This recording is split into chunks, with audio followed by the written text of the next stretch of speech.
respected dignitaries, esteemed guests, and distinguished participants. We welcome you all to the second day of this international conference. It is a pleasure to see all of you back as we continue our journey of knowledge sharing, collaboration, and innovation. Yesterday, we embarked on a remarkable journey filled with insightful discussions, inspiring presentations, and meaningful connections. We explored a wide range of topics, delved into pressing issues of our times, and sharing valuable perspectives from around the globe. On sustainable development and technology, our diverse conversations reflected the richness of human thought and the interconnectedness of our world. Today, we gather once more to build upon the foundation we laid yesterday. We have an exciting lineup of sessions that promise to push the boundaries of our understanding and spark new ideas. I would like to introduce you all to Mr. So Nagashima, sir.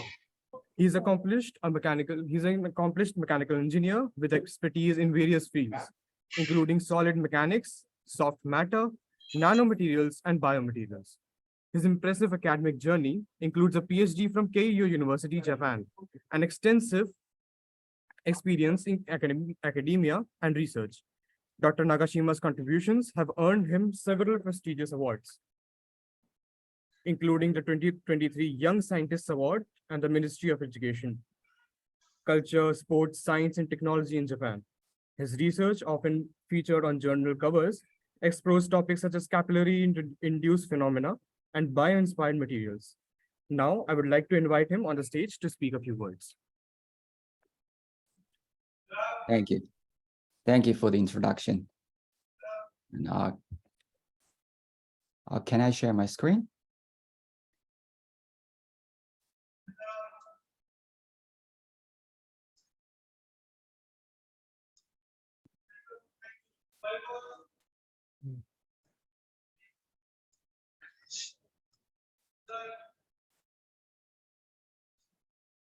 Is my screen shared?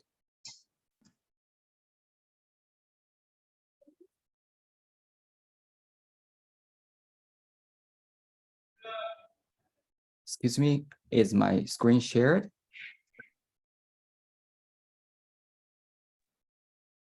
Yes, sir, your screen is shared. Okay, thank you.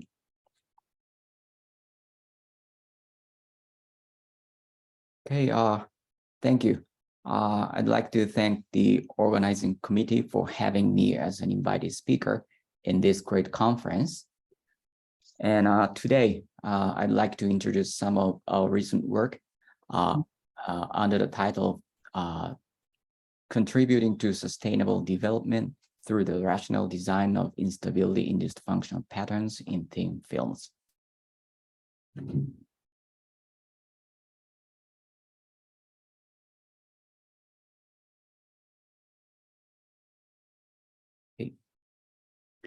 So the Sustainable Development Goals are a universal call for action to promote prosperity while protecting the planet, and are a collection of 17 goals adopted by the United Nations member states in 2015.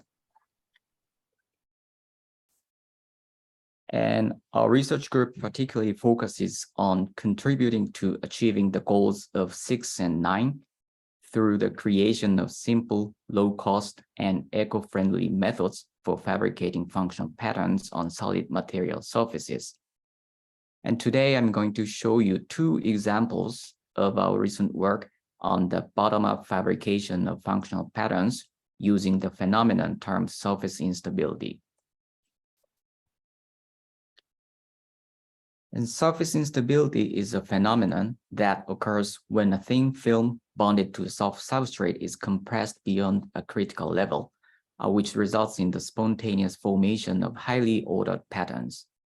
This phenomenon is widely observed in nature on a variety of length scales, as shown here. And such spontaneously formed patterns play roles in attaining certain functionalities and have attracted much attention. And here are some examples about the instability in these functional patterns. As I explained, when a thin film bonded to a soft substrate is compressed beyond a critical level, highly ordered patterns spontaneously form on the surface. And these patterns are widely exploited to fabricate functional surfaces and devices, including fluidic devices and cell scaffolds, and to rationalize the formation mechanism of biological patterns, including the patterns in human brain.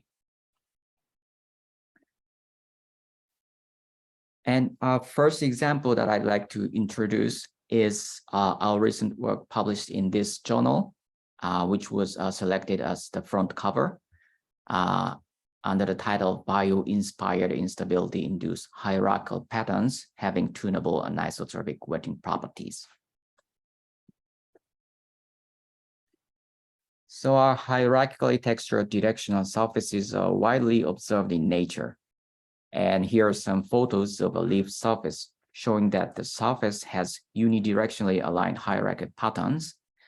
Such surfaces generally exhibit anisotropic wetting, which is the directional dependence of surface wettability. Wetting anisotropy plays an important role in enhancing certain functionalities of biological surfaces, including drag reduction and directional water collection, which are critical for promoting survival. Inspired by these functional surfaces in nature, researchers have devoted considerable effort to developing methods for creating multi-scale hierarchical patterns based on top-down, bottom-up, and combined approaches. However, ordinary fabrication methods involve the use of top-down techniques such as photolithography and imprinting, which require expensive equipment and complex processes that are not readily accessible.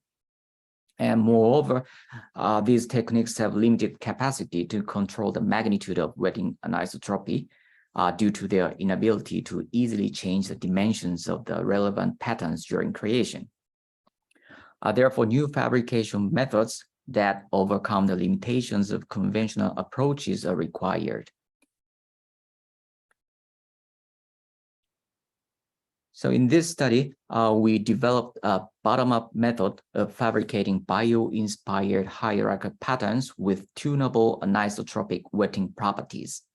This method exploits the surface instability of bilayers comprising a gold nanofilm attached to an elastomer substrate. First, the elastomer substrate was pre-stretched with uniaxial tensile strains of 0 to 150%. Epsilon sub pre denotes the tensile strain applied to the substrate. The surface was subsequently sputter coated with a gold film with thicknesses ranging from 26 to 413 nanometers, and H denotes the film thickness.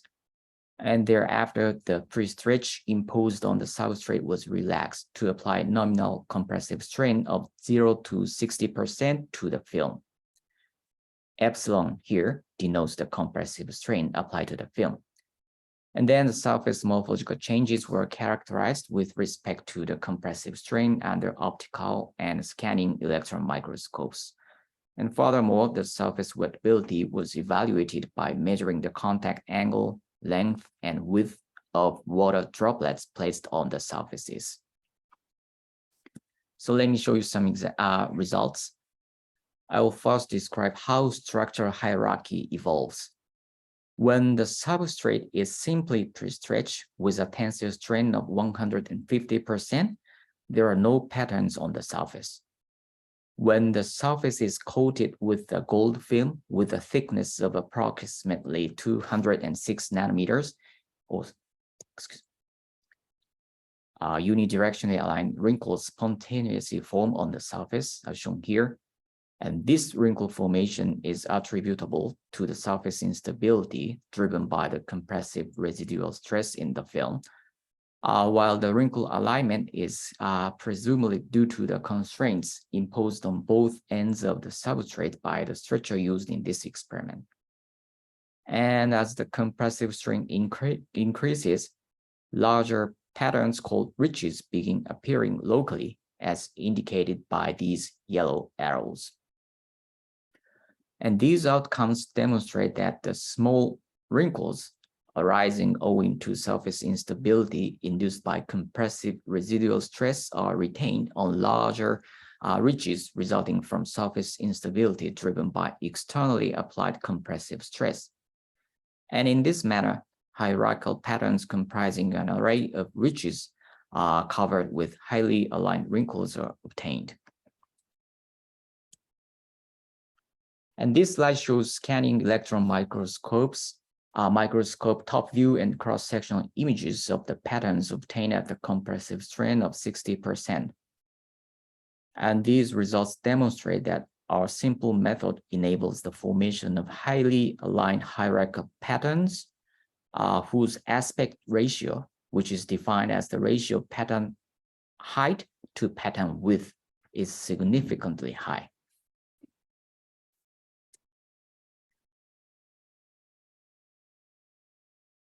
And the pattern dimensions are characterized as shown here.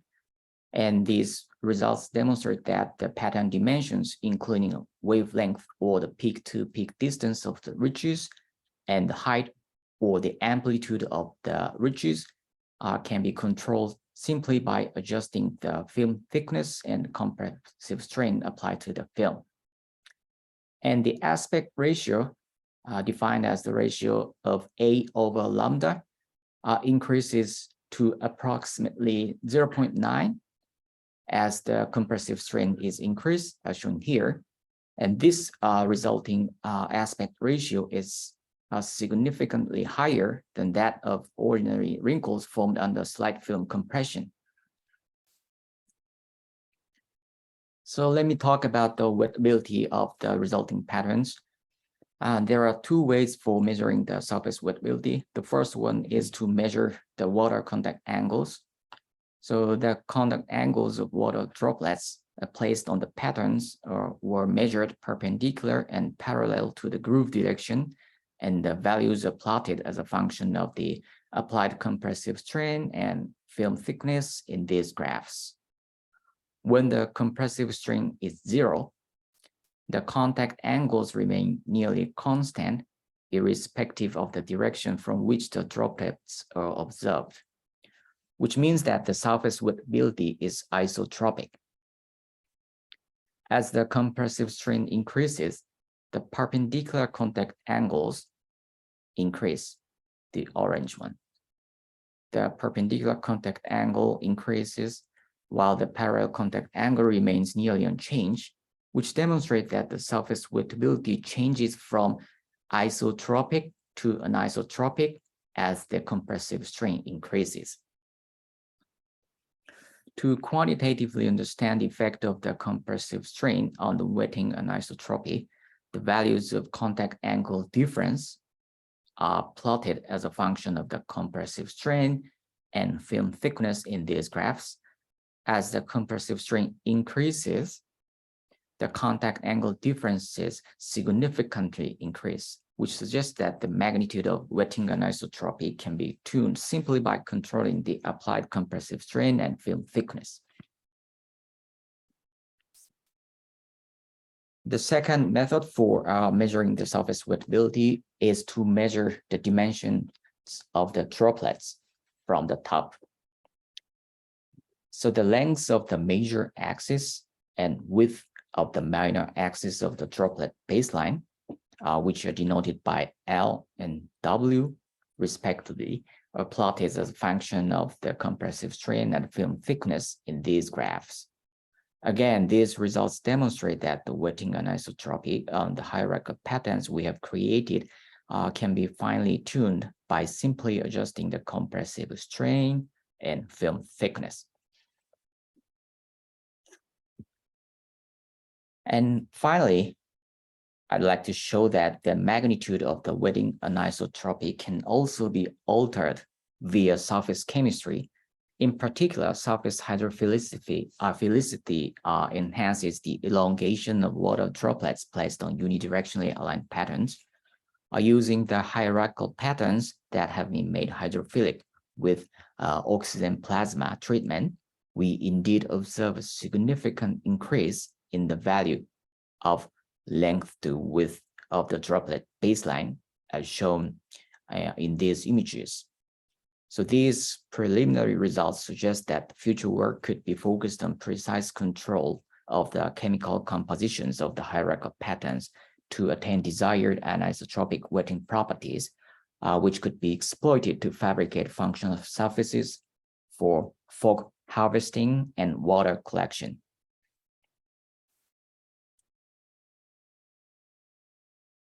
So the next example of our recent work is about the self-wrinkling in polyacrylamide hydrogel bilayers, which was published this year in Langmuir and selected as a supplementary cover.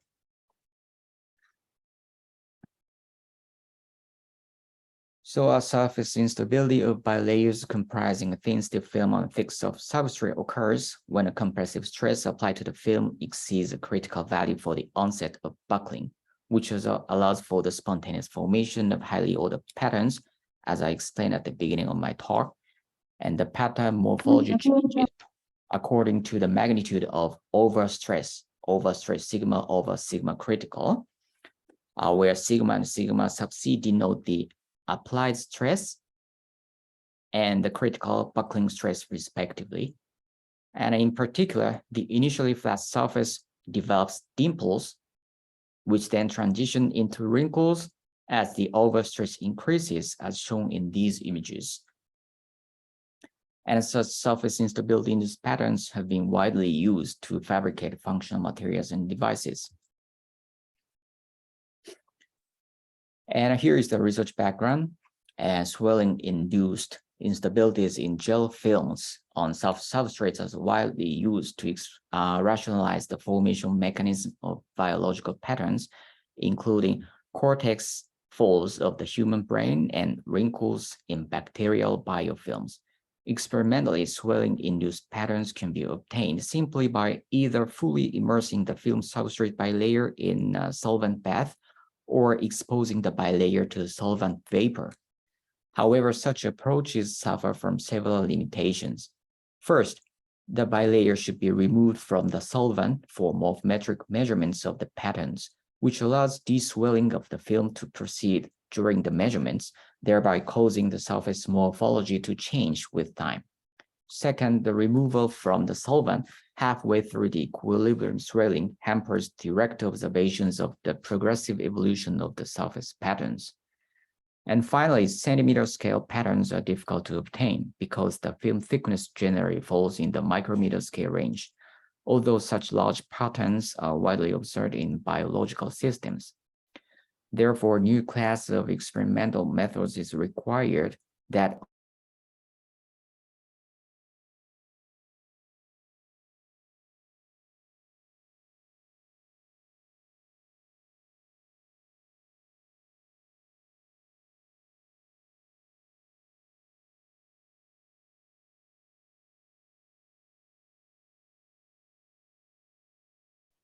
Sir, please unmute yourself. Okay, thank you. Yes, sir, now it's audible. Thank you. The bilayers were prepared using chemically cross-linked polyacrylamide hydrogels that were synthesized by free radical polymerizations using the materials written here. And the hydrogel bilayers were fabricated in two steps. First, a pre-gel solution in water was poured into a square dish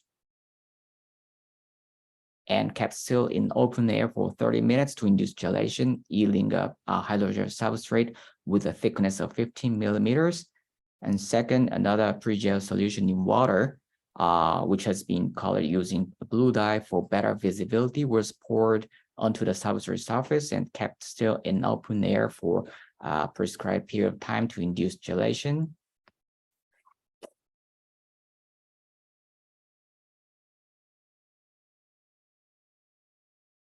And here is a video showing the results.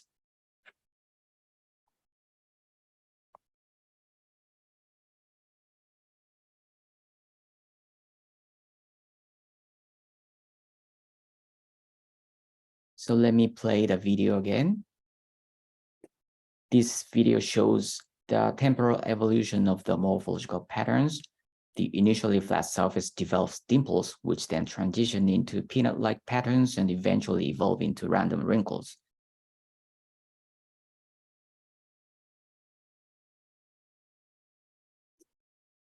And here are digital camera images of the surface patterns obtained at different times.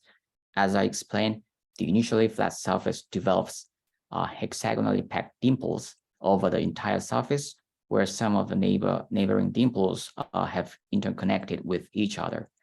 The dimples then collapse into randomly oriented peanuts, and the peanuts eventually evolve into random wrinkles. This dimple to wrinkle transition over time indicates an increase in the magnitude of overstress in the film.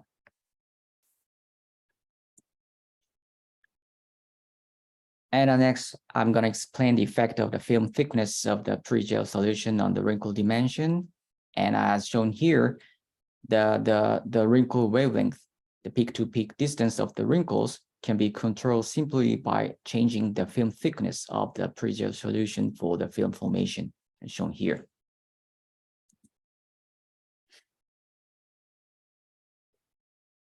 And we presume that the mechanism of the morphological evolution of surface patterns is coupling between the molecular diffusion and the buckling instability. And there are several factors that affect the pattern formation behavior simply by changing the shear modulus and swelling properties of the hydrogels for making the bilayers. You can obtain various types of patterns as shown here. Let me skip some slides.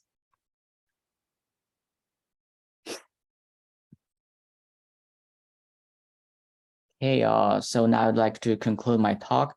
I think my talk was rather technical, but I have introduced a method for the bottom-up fabrication of highly aligned hierarchical patterns having tunable anisotropic wetting properties. I've shown that the magnitude of wetting anisotropy can be finely tuned by simply adjusting the film thickness, compressive strain applied to the film, and surface hydrophilicity. And I've also shown that swelling-induced wrinkles can be obtained using polyacrylamide hydrogel bilayers owing to coupling between the transport of water molecules and the buckling instability of the film. And the methods introduced in my talk rely on the surface instability of film substrate bilayers and do not require the use of expensive equipment and harmful chemicals for the creation of functional patterns. So hopefully our findings would help create new fabrication opportunities for functional materials and devices, which could contribute to achieving the goals of sustainable development. And thank you for your attention.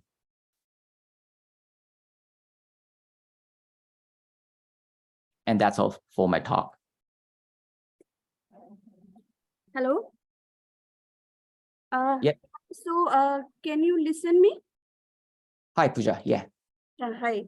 Yeah. So hi. It was really interesting talk.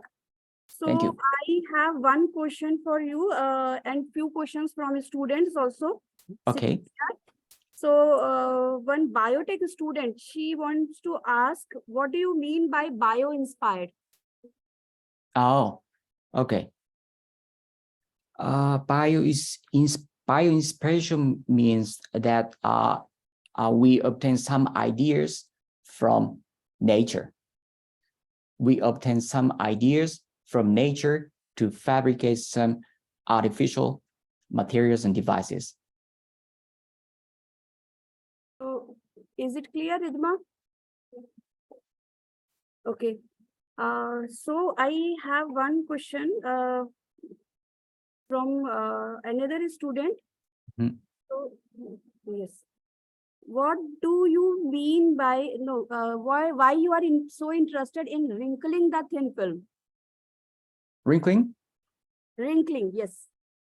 The reason I'm interested in wrinkling is that the pattern is ubiquitous, widely observed in nature, which means that the natural organs or natural systems can spontaneously develop such patterns which help to obtain some functionalities. So to mimic such patterns is a rational approach to obtaining eco-friendly materials in devices. That's why I'm interested in wrinkling. Okay. And one more question. Okay. So water contact angle, why it is important here? Okay, thank you. So contact angle, the measurements of the contact angles is a way for understanding the surface wettability. For example, if the contact angle is high, which it means that the surface is hydrophobic, which means that the surface tends to repel water adhesion. In contrast, if the contact angle is small, it means that the surface is hydrophilic. So if you place a water droplet on the surface, the water will spread on the surface immediately.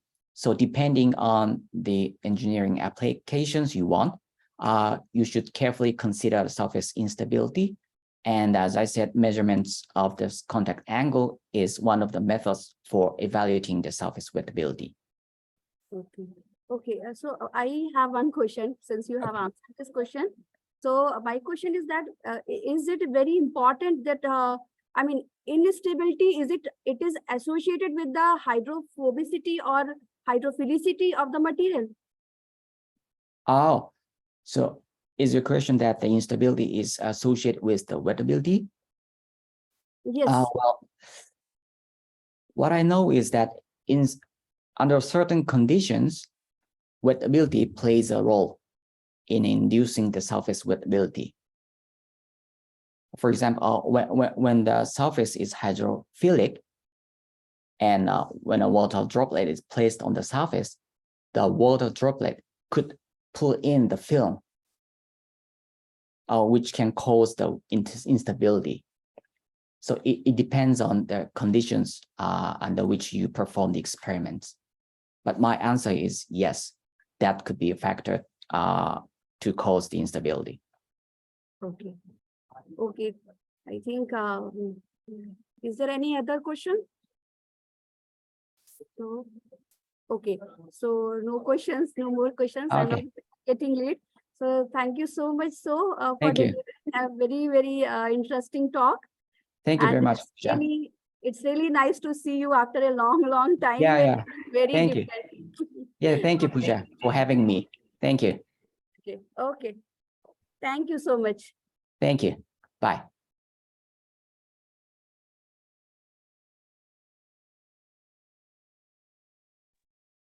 Thank you, sir.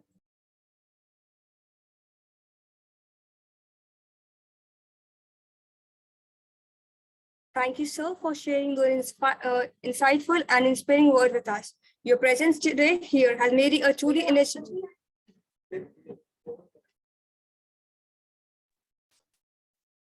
We are very grateful to have you, sir, on your valuable time. Moving next, I would like to introduce to the professor, Dr. Rajendra Prasad Singh, to speak on the impact and diverse green.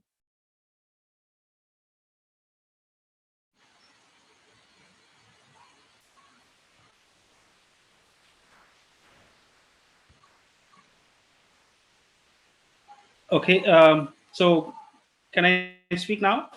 Now, I would like to call Mr. Rajendra Prasad Singh, sir, to speak on impact and diverse green, waste of food, water digest and composting and identification for optical operating condition. He is a distinguished environmental and civil engineer, currently holding a professor at Southeast University, China. His research spans diverse areas, including biomedication, nanotechnology, in biotreatment, and sustainable underdevelopment water development.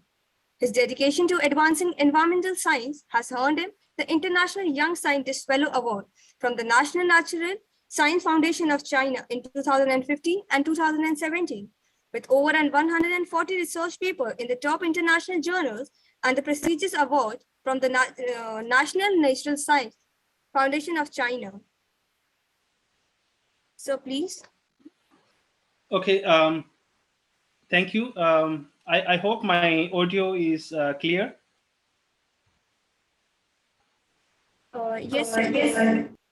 Okay, and could you give me, because I'm unable to share the screen, so could you please give me could you transfer the right to share the screen?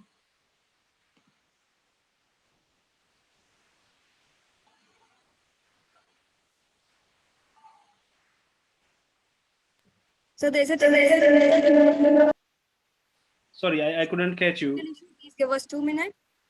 Okay.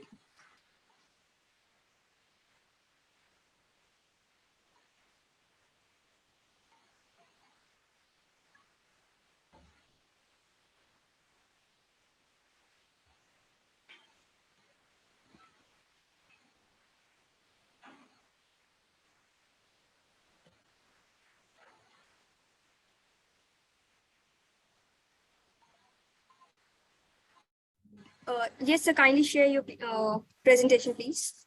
Okay. Maybe it would be good that I should stop my camera so the quality of the presentation would be better. Let me first share the screen.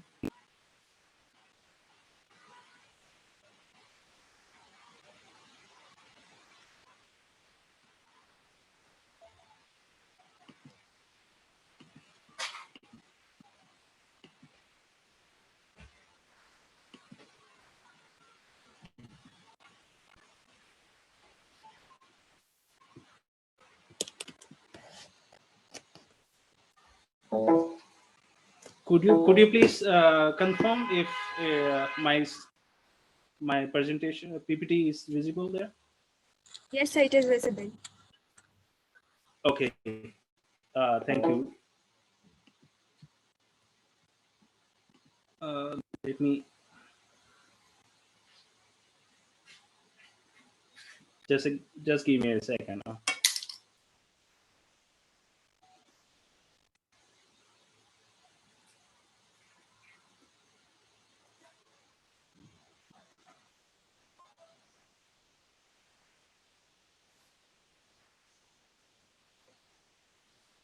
Okay, so very good morning to all of you, all the participants and the organizer, especially thanks to Dr. Upasana Yadav, who invited me for such a wonderful event, which is in Lucknow today. I missed the opportunity to physically present in the event and to share my presentation. Because recently I was in India, and then due to some my academic work, I need to come back to China. So I have to skip from this event physically. I hope my audio is clear to everyone, and if there is some issue, please just raise the hand. You can text me in the system, so I can check it. So my research basically have diverse these areas. We work on basically bio resources, bioremediation, and sustainable urban water development. So when we do the work on sustainable urban water development, we need to also sort out the problem of these urban municipal waste, or we can say the green waste, right? So with this idea, when we were having a project about sustainable urban water management system, we faced the problem of how we can sort out the issues of municipal solid waste with respect to green waste or the food waste. So the green waste or the food waste is a major issue in China nowadays because it's a huge, we can say the rapid urbanization in China making all the people now living in urban areas. Around 70% population of China is now living in urban areas. It's very huge population, and it's very rapid change in recent years.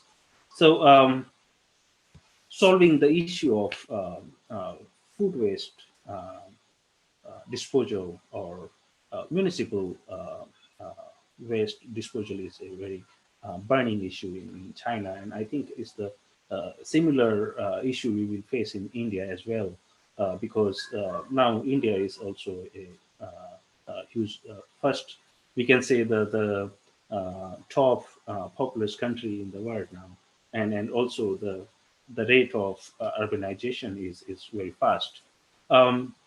So food waste, or we can say the green waste, composting is very important to have the municipal solid waste disposal in a sustainable way.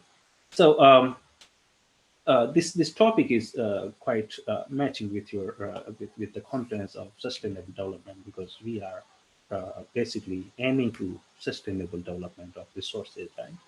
So when we talk about the municipal solid waste, I will not go in details because many of the information quite common, right? So municipal solid waste is the everyday items or garbage, right? We just used to throw it. These can be from the packaging, from the grass clippings, furniture, clothing, bottles, food scraps, newspaper, and many others. And the how from where they comes from homes, schools, hospitals, businesses, or many other these institutions or areas, right?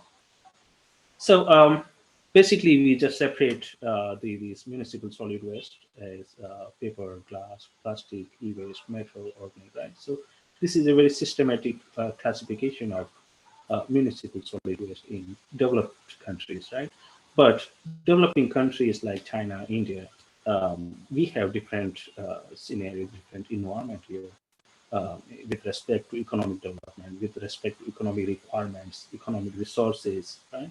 The availability of techniques, right? Availability of well-established system for classification of the standards for municipal solid waste, right? So we can learn many things from developed countries, and we can follow the techniques with modifying with our domestic requirements, right? Because the food habits, the nature of the livelihood, economic resources, the waste we are generating is quite different than the developed countries. So in developed countries, you can see when we classify the municipal solid waste, major part is paper, around 27%. Then food, yard trimmings, right? Plastic, metals. These are the following these municipal solid waste contributors, right? But when we talk about developing countries, especially China, you can see the food waste contribution is around 66%. That is on 2018, but in our research is around close to 70%, right? So this food waste is a huge challenge for us to manage, to decompose, right? The large amount of food waste has become a pressing issue or alarming issue affecting environmental hygiene, public health, social civilization, construction. And due to the high moisture content of food waste, it presents a difficult challenge to treat, right? And if we think about burning it, then burning is one thing is costlier. Then it also releases the harmful dioxins, which are very harmful for human health, right? So we need to find out the sustainable solution. In China, according to the national standards, we classify the municipal solid waste in 4 categories: recyclable, hazardous, food waste, and residual. Right? More or less is similar to now developed countries, because China is trying to strictly follow the sustainable development goals, SDGs. When we talk about the food waste, you can see the Sir, I'm really sorry to interrupt, but your yes, please. slides are not actually changing. Slides are not changing. No, sir. Okay.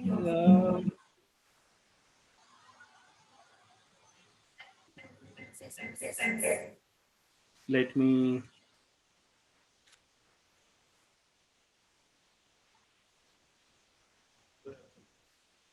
Yes, sir, it has updated now. Ah. sorry, guys. Maybe it's because of network issue. Now it's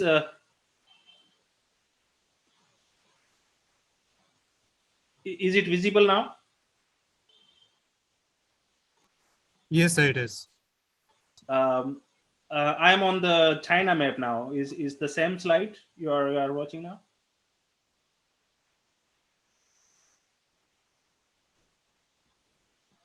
Yes, sir. Okay. Yeah. So that to avoid these things, I tried to contact a person there. And I forget the name yesterday. That maybe I can sort out these issues. But yeah, I couldn't get the response. Maybe because everyone is busy now, because it's a big event. So yeah, coming back to the previous slide, is about the food waste in China and its components. So food waste, as I just mentioned, that is about 60% of municipal solid waste is food waste. Why it is a very big amount compared to the Western countries or other developing countries like in India, maybe the food waste percentage is very low compared to China, because uh, in China, most of the people they have habit to eating out, and it's a huge population also. Most of the population now lives in cities, and mostly they are working people, right? So they just have this eating habit of eating outside. So the most of the food waste material comes from the restaurants in cities as compared to households. When we talk about the composition, you can see organic material around 80%, nutrients NPK, moisture content again very high, pH is around 6, protein very high, protein and lipids very high, then solids Vs to Ts percentage around 82, and COD you can see very high number of COD. The concentration of COD in food waste is very high, around 81,000 milligram per liter. So this when we talk about the geographically dividation in China, we can figure out that the food waste generation is different according to the geographical area, according to the tourism area, according to the urban area, and according to the countryside. So if you can see the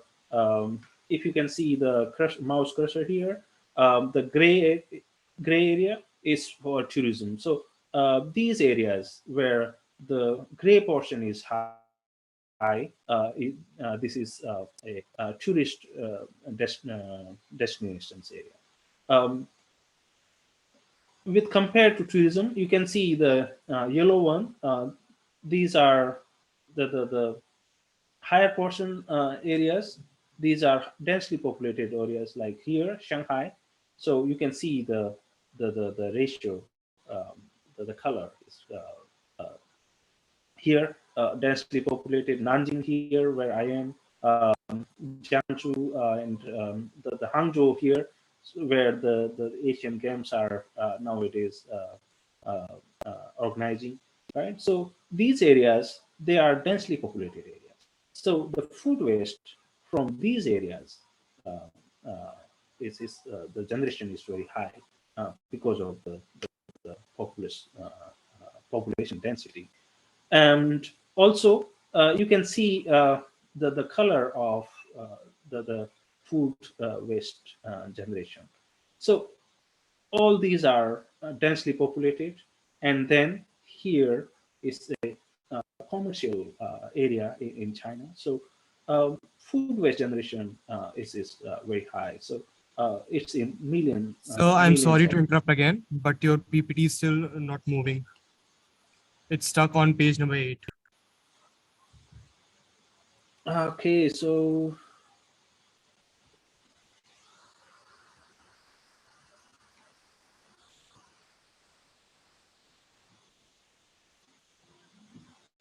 how about now?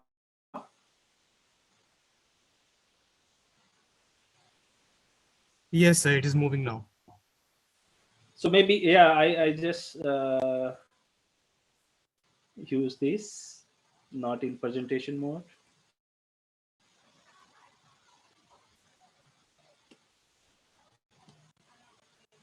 So when we talk about the composition of food waste, so here on this slide you can see the major part of food waste is vegetables, right? And then you can see the meat and some other portions like eggs and dairy products, but the major contributor is the green waste, means the vegetables. So in traditionally food waste disposal, they just use landfilling and incineration, right? But these practices are not very good because it can have air pollution, have high CO2 emission, and also they release the harmful gases such as dioxins, right? And then in new approach, we have a proper classification. Like we have recyclable, we have toxic, we have reusable, and we have other waste, right? So we know what kind of waste we are collecting now for taking to the disposal place, right? So after collection, we can transport it to a particular entity, a particular disposal unit, and we can have a proper disposal of these food waste, right? So for food waste disposal, anaerobic digestion and vermicomposting are not suitable because of having large amount of moisture content, right? So aerobic composting is quite suitable for aerobic, sorry, for food waste composting. So food waste disposal, the key issues here are the urban stormwater, the sewage treatment plants, and the blockage in pipes, or some other like grease and oil. If we transport them, these issues need to be solved with aerobic composting. So this is a schematic for processing and treatment of these food waste. So instead of landfilling or other traditional way, we can send it for composting or co-composting, right? So we can get some very good organic fertilizer, and then we have a good NPK in the compost, right? We can utilize it for the composting purpose. A very brief about the fed batch composting, the operational unit we used in our research. So it's a simple fed batch reactor with control system, deodorizer for controlling the odor, vent for ventilation, the composting bin, and the rotators, stirrers for proper mixing, and the heater for temperature control, and then bulking agents for reactions, and then the food waste. So at the end, we can get the organic fertilizer with very good quality. So the research we had in our projects, the research objectives are the screening of the best green waste for co-composting of food waste digested from street sweeping green waste, from wet moisturized green waste, and from the garden seasonal green waste.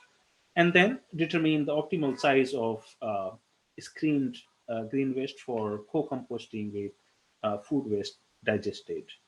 And then based on the results of 1 and 2 step, uh, identify the best operating conditions for co-composting of these food waste digested and the green waste. And then investigate the feasibility of the co-composting of household food waste and green waste in fed batch reactor, and investigate the effect of reactor temperature and feeding ratio on uh, fed batch composting, and then finally determine the optimal operating parameters for fed batch composting. I hope my voice and the PPT is are visible clearly.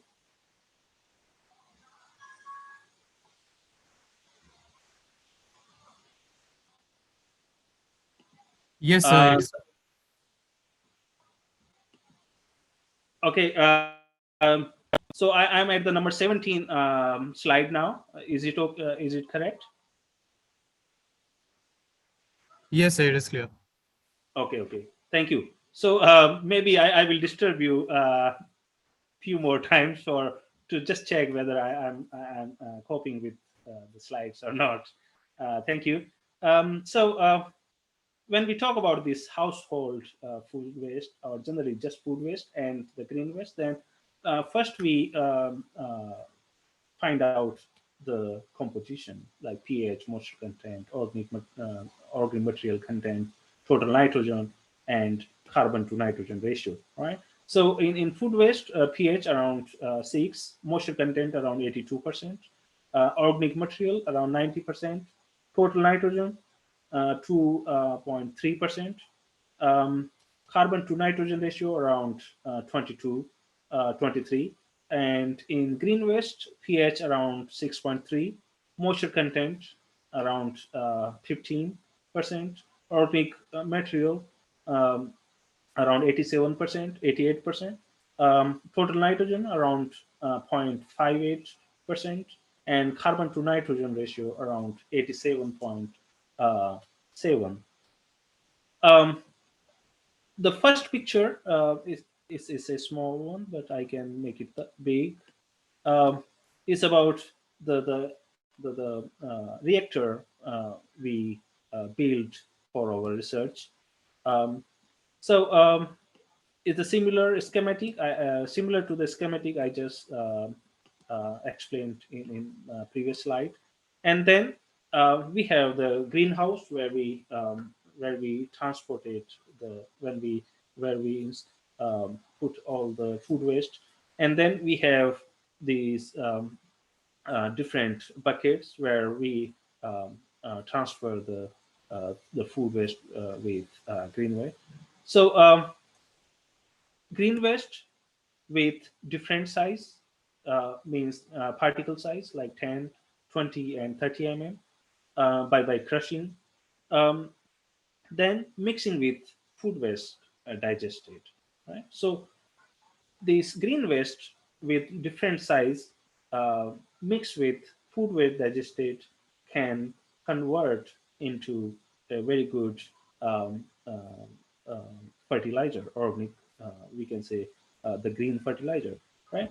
So we have different operational conditions for this process, like the initial substrate mixture, carbon to nitrogen ratio, the compost pile height. That is very important because according to the pile height, the parameters or the physicochemical properties changed very quickly. Then the turning frequency, how frequent we are turning the material, right? Like once a day, twice a day, or thrice a day. So we have 5 different experimental conditions according to these operational experimental conditions. We also find out the germination index. That is very important for find out the quality of a final compost. And then feeding ratio, by the weight of green waste and the weight of addition of the food waste, right? We have different operational conditions like temperature, reactor temperature, and the feeding ratio, right? So we have different temperature conditions. We have different feeding ratios for operation of uh, um, the fed batch reactor. So when we talk about the interesting findings, so I just put some interesting figures here. So the physicochemical performance of these food waste digest composting with different type of green waste. Um, so the temperature, moisture, carbon nitrogen ratio, and seed germination index. So how temperature, how moisture, and carbon nitrogen ratio behave with the composting time, right? So you can see when we talk about the effect of temperature on the fed batch composting with composting time. So temperature at the initial level increase in all types of green waste and then gradually decrease with the time, composting time. But when we talk about the moisture content, is constantly decreased, right? So it's a very interesting figure. And um, street sweeping green waste especially have a slight different uh, trend with compared to other green wastes. Then when we talk about the different size of green waste on effect on composting, so you can see in temperature to composting time with different size. So you can see almost a similar trend, um, but with time, composting time, temperature first increase and then it decrease constantly, sharply. Similar trend compared to the previous figure showing for moisture and for carbon to nitrogen ratio. But you can see here in figure D that germination index constantly a gradual increase. It means with composting time, the germination index ratio is improving. Then the effect of different operating conditions on composting with respect to carbon to nitrogen ratio, right? So we have 3 different carbon to nitrogen ratios in the experiments, 20:1, 25:1, and 30:1. Um, so we got the similar trends for almost all the in under all the carbon to nitrogen ratios. First increase and then slight sharp decline with composting time. And then um, when we talk about the moisture, constant decrease in all 3 operational conditions in carbon to nitrogen ratio. Similarly, CN ratio with composting time. You can see 30:1 composting ratio having a visibly different trend compared to 20:1 and 25:1 carbon ratio. Then the pile heights, very important. So you can see we have 10 centimeter, 20 centimeter, and 30 centimeters. So initially, these pile heights, they have visible difference for when we talk about the temperature. But then with longer duration, the temperature difference is not that much visible, right?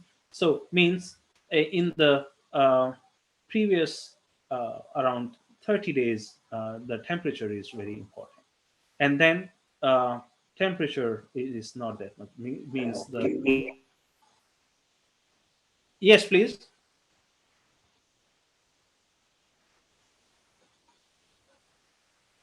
I think someone want to ask something, or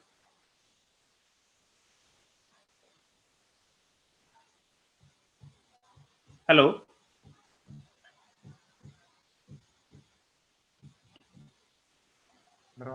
Nini. Hello. Hello. Yeah. Hello, sir. It was really an interesting talk. I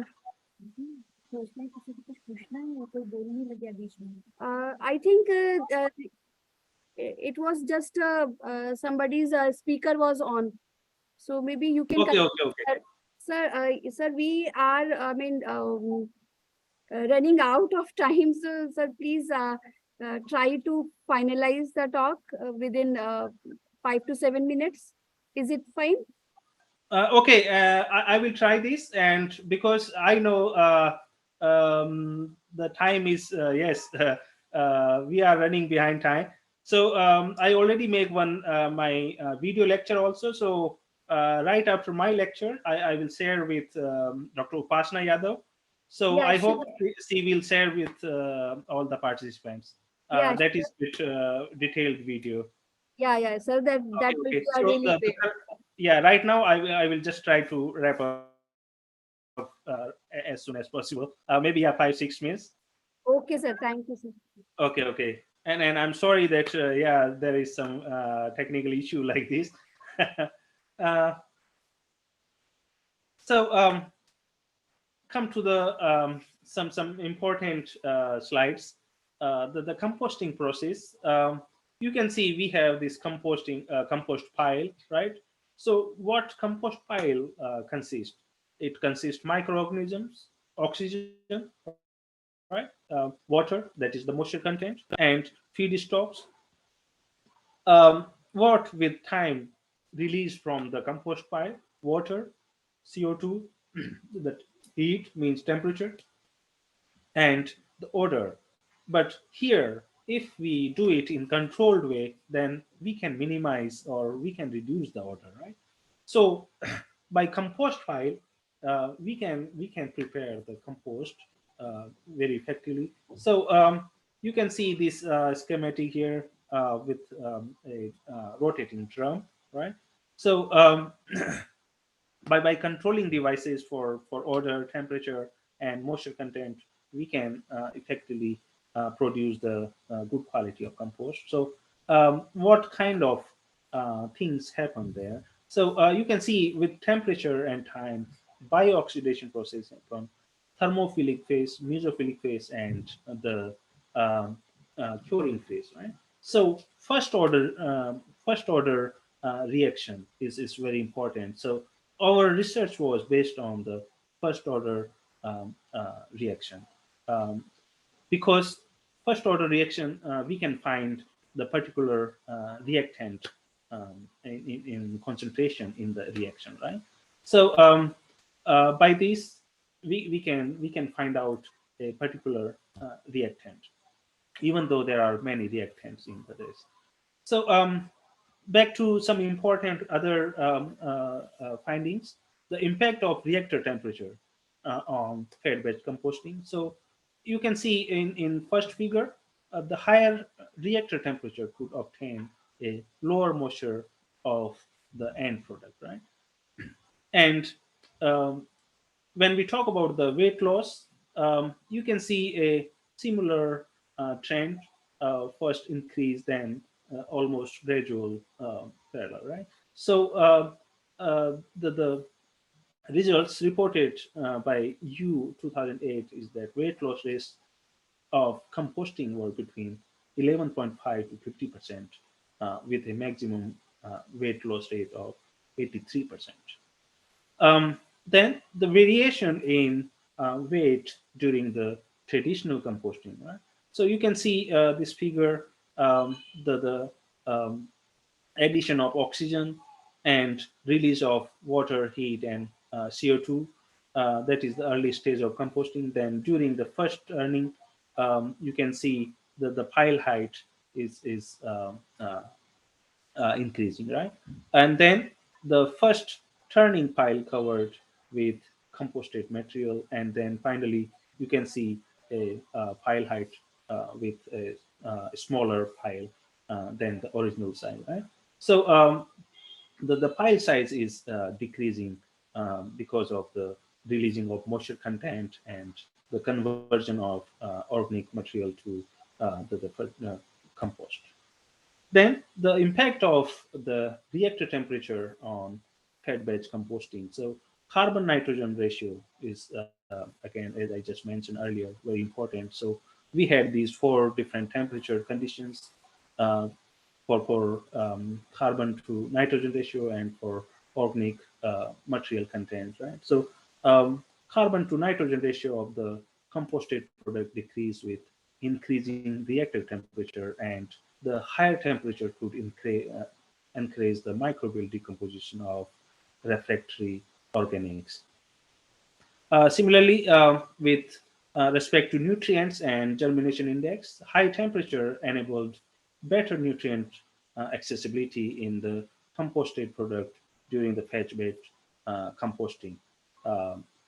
Then the increase in temperature is excellent for conversion of organic matter to humus, right? Humus is the dark color compost. And it increases the elongation of the feeding routes. So I escape some slides.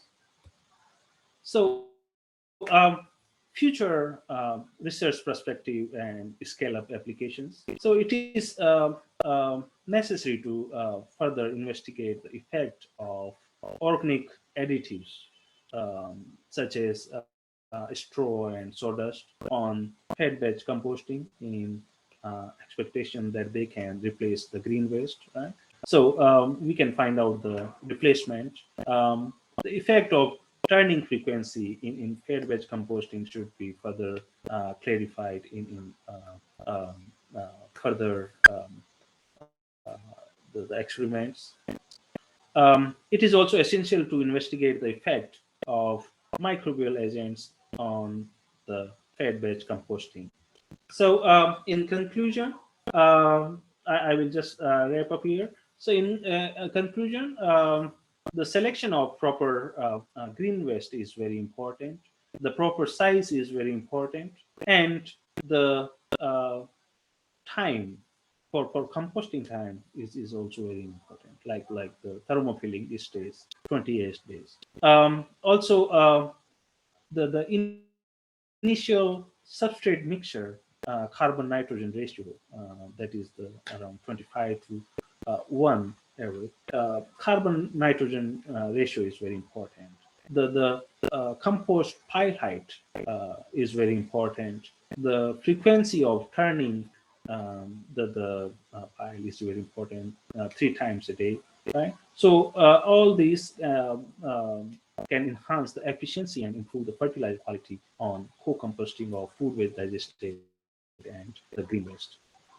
Then the increase of reactor temperature could promote the composting efficiency and the compost end product maturity.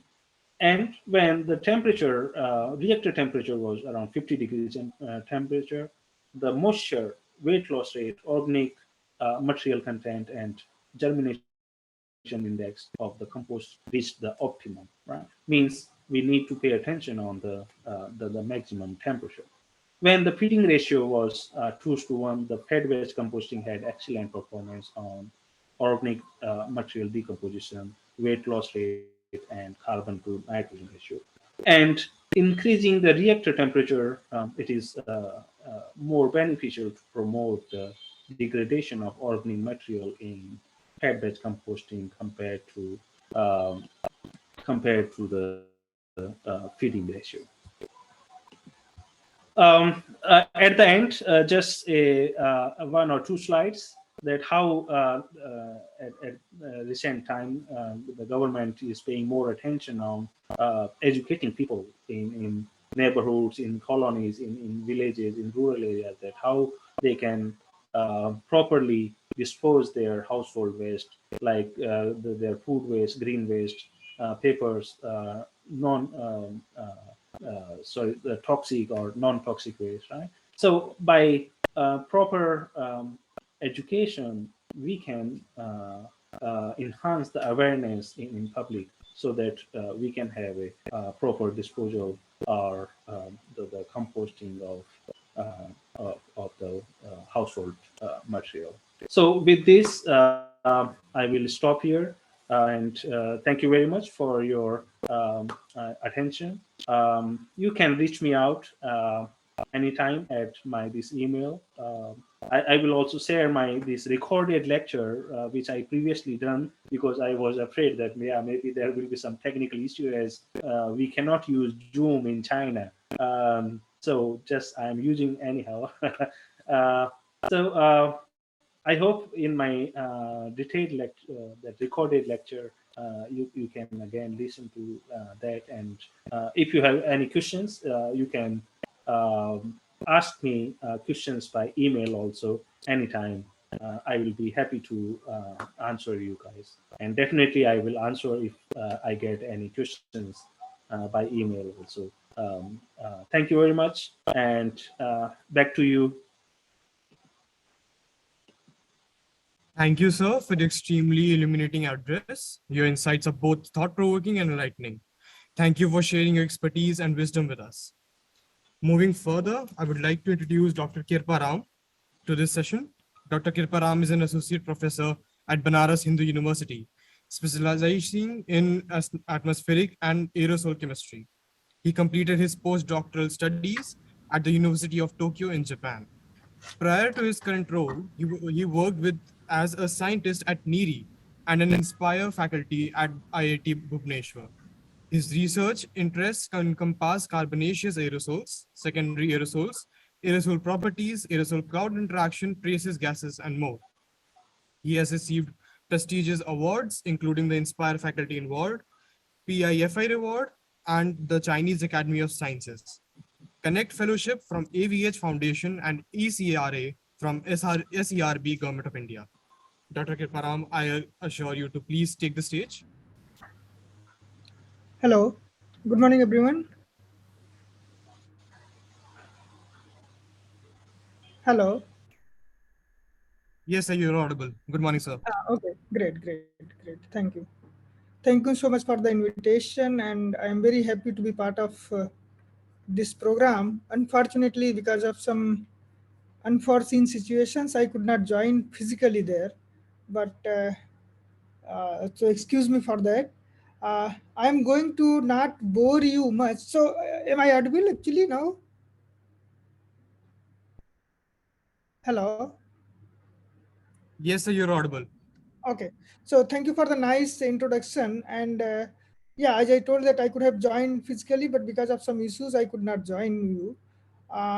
Today, I will be giving some lecture on the sustainable solution to curb environmental pollution, challenges and way forward.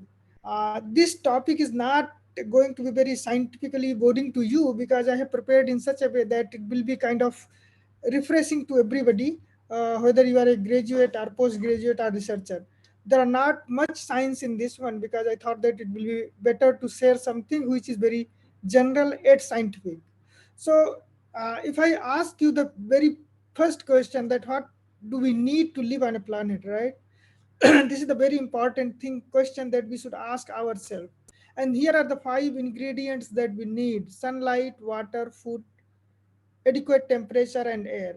So if these 5 ingredients are there, or if any planet doesn't have these basic 5 ingredients, the life or living organisms cannot survive there. So another very important and fascinating thing is that have you ever wondered that what are the presence of ocean, forest, polar region, and then if you see the atmospheric structure, they are precisely located at a very perfect place, and their amount is also very important. So they are not only present, they are present in a very significant proportion. So in this regard, we must thank natures for its creativity to provide us such a very nice planet to live in. Okay. Then I move and I ask another question, that what are the unique features of Earth which makes it as a habitable planet. So we have many, 9, as much as 9 actually planets, but or you can call it 8. But the question remains that why only Earth has a habitable planet, right? So this is very important here, that if you see the location, it's just 1 astronomical unit from the sun. So this means about 1.5 into 10 to the power 8 kilometers. The temperature is, global average temperature is about 15 degrees centigrade. So this is very kind of very habitual. Kindly note that these temperatures are globally average. The presence of atmosphere, the presence of its atmosphere, and then composition as well as amount. These two things are also very important. For example, we have major gases like nitrogen, oxygen, and argon, and then some trace gases, carbon dioxide, methane, ozone, etc. So these are actually also very important. Then we have water, soil, which are very much needed for the food production. You have adequate sunlight for the carbon dioxide uptake by plants to do the photosynthesis. You have aerosols and many more species which actually will make them as a habitable environment. So this is very important. If I just give you an example here, that this is the vertical structure of the atmosphere that you see here. So right from the heterosphere, turbopause, and the homosphere, you have very, in the top of the atmosphere, you have very kind of airflow which is very nearly laminar, right? And you have hydrogen, helium, and oxygen atmosphere and there, which cannot be very easily oxidized. But if you come to the thermosphere, or just below that one, ionosphere, these some of the gases, oxygen and nitrogen, they can be oxidized to their ions, respective ions, and this is very important for the communication purpose. Then you have a turbopause, and in the homosphere you have nitrogen, oxygen, and air, which the composition of the gases are almost like fixed, they are not changing very much time. Apart from that, in the stratosphere we have very perfectly placed ozone, which we call it as stratospheric ozone. So suppose the temperature of the earth, as we know, is about emitting as a temperature about 6000 Kelvin, and the radiation travels as electromagnetic radiation. The energy decreases by 1 upon d square, and you have all the wavelength, right from the very high to low energy wavelengths, right? But during this process, when the from the sun surface, when it reaches to the earth's surface, the lots of high energy radiations are actually filtered out, and this is why these are actually atoms and molecules are there that I told. And when it reaches to the earth's surface, you have temperature about somewhere about 15 degrees centigrade or so. So this is one of the very important thing that we must understand about this our earth's atmosphere. So if I ask another question, that do only temperature is important, so, or what controls the climate on the planet? I will come to that why this climate change is very important for us. So if you look at the 3 or 4 inner planets, Mercury, Venus, Earth, and Mars, and if you just see their relative distance from the sun, Mercury is about 0.4 astronomical unit, Venus is about 0.72, Earth is 1, and Mars is 1.52. So if you see that Mercury and Venus, they will be receiving a high energy from the sun. So this means the temperature will be very hot there. And when the temperature is very hot, the atmosphere, existence of the atmosphere is not possible there. So most of the radiation is reflected back, or they actually are degassed there. Degassing will be taking place, so you will not find any atmosphere. And if you just go to the Mars, little bit away from the earth, then you have mostly temperature is so cool that living organisms cannot survive there. So this is the very important thing, and this is the very fundamental equation that is used, that how you calculate the sustainable, habitable temperature of the temperature of any planet. So this is very important, that you have global average temperature about 15 degrees centigrade. But if you calculate by using this radiative equilibrium, the temperature would be around minus 19 degrees centigrade. So there is almost like 35 degrees centigrade difference between the observed and predicted temperature.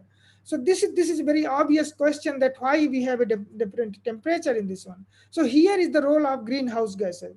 If there were no greenhouse gases, the temperature of the earth even could have been very low. But the problem lies because we are extracting and burning lots of fossil fuel, and we are adding more of carbon dioxide and greenhouse gases to the atmosphere.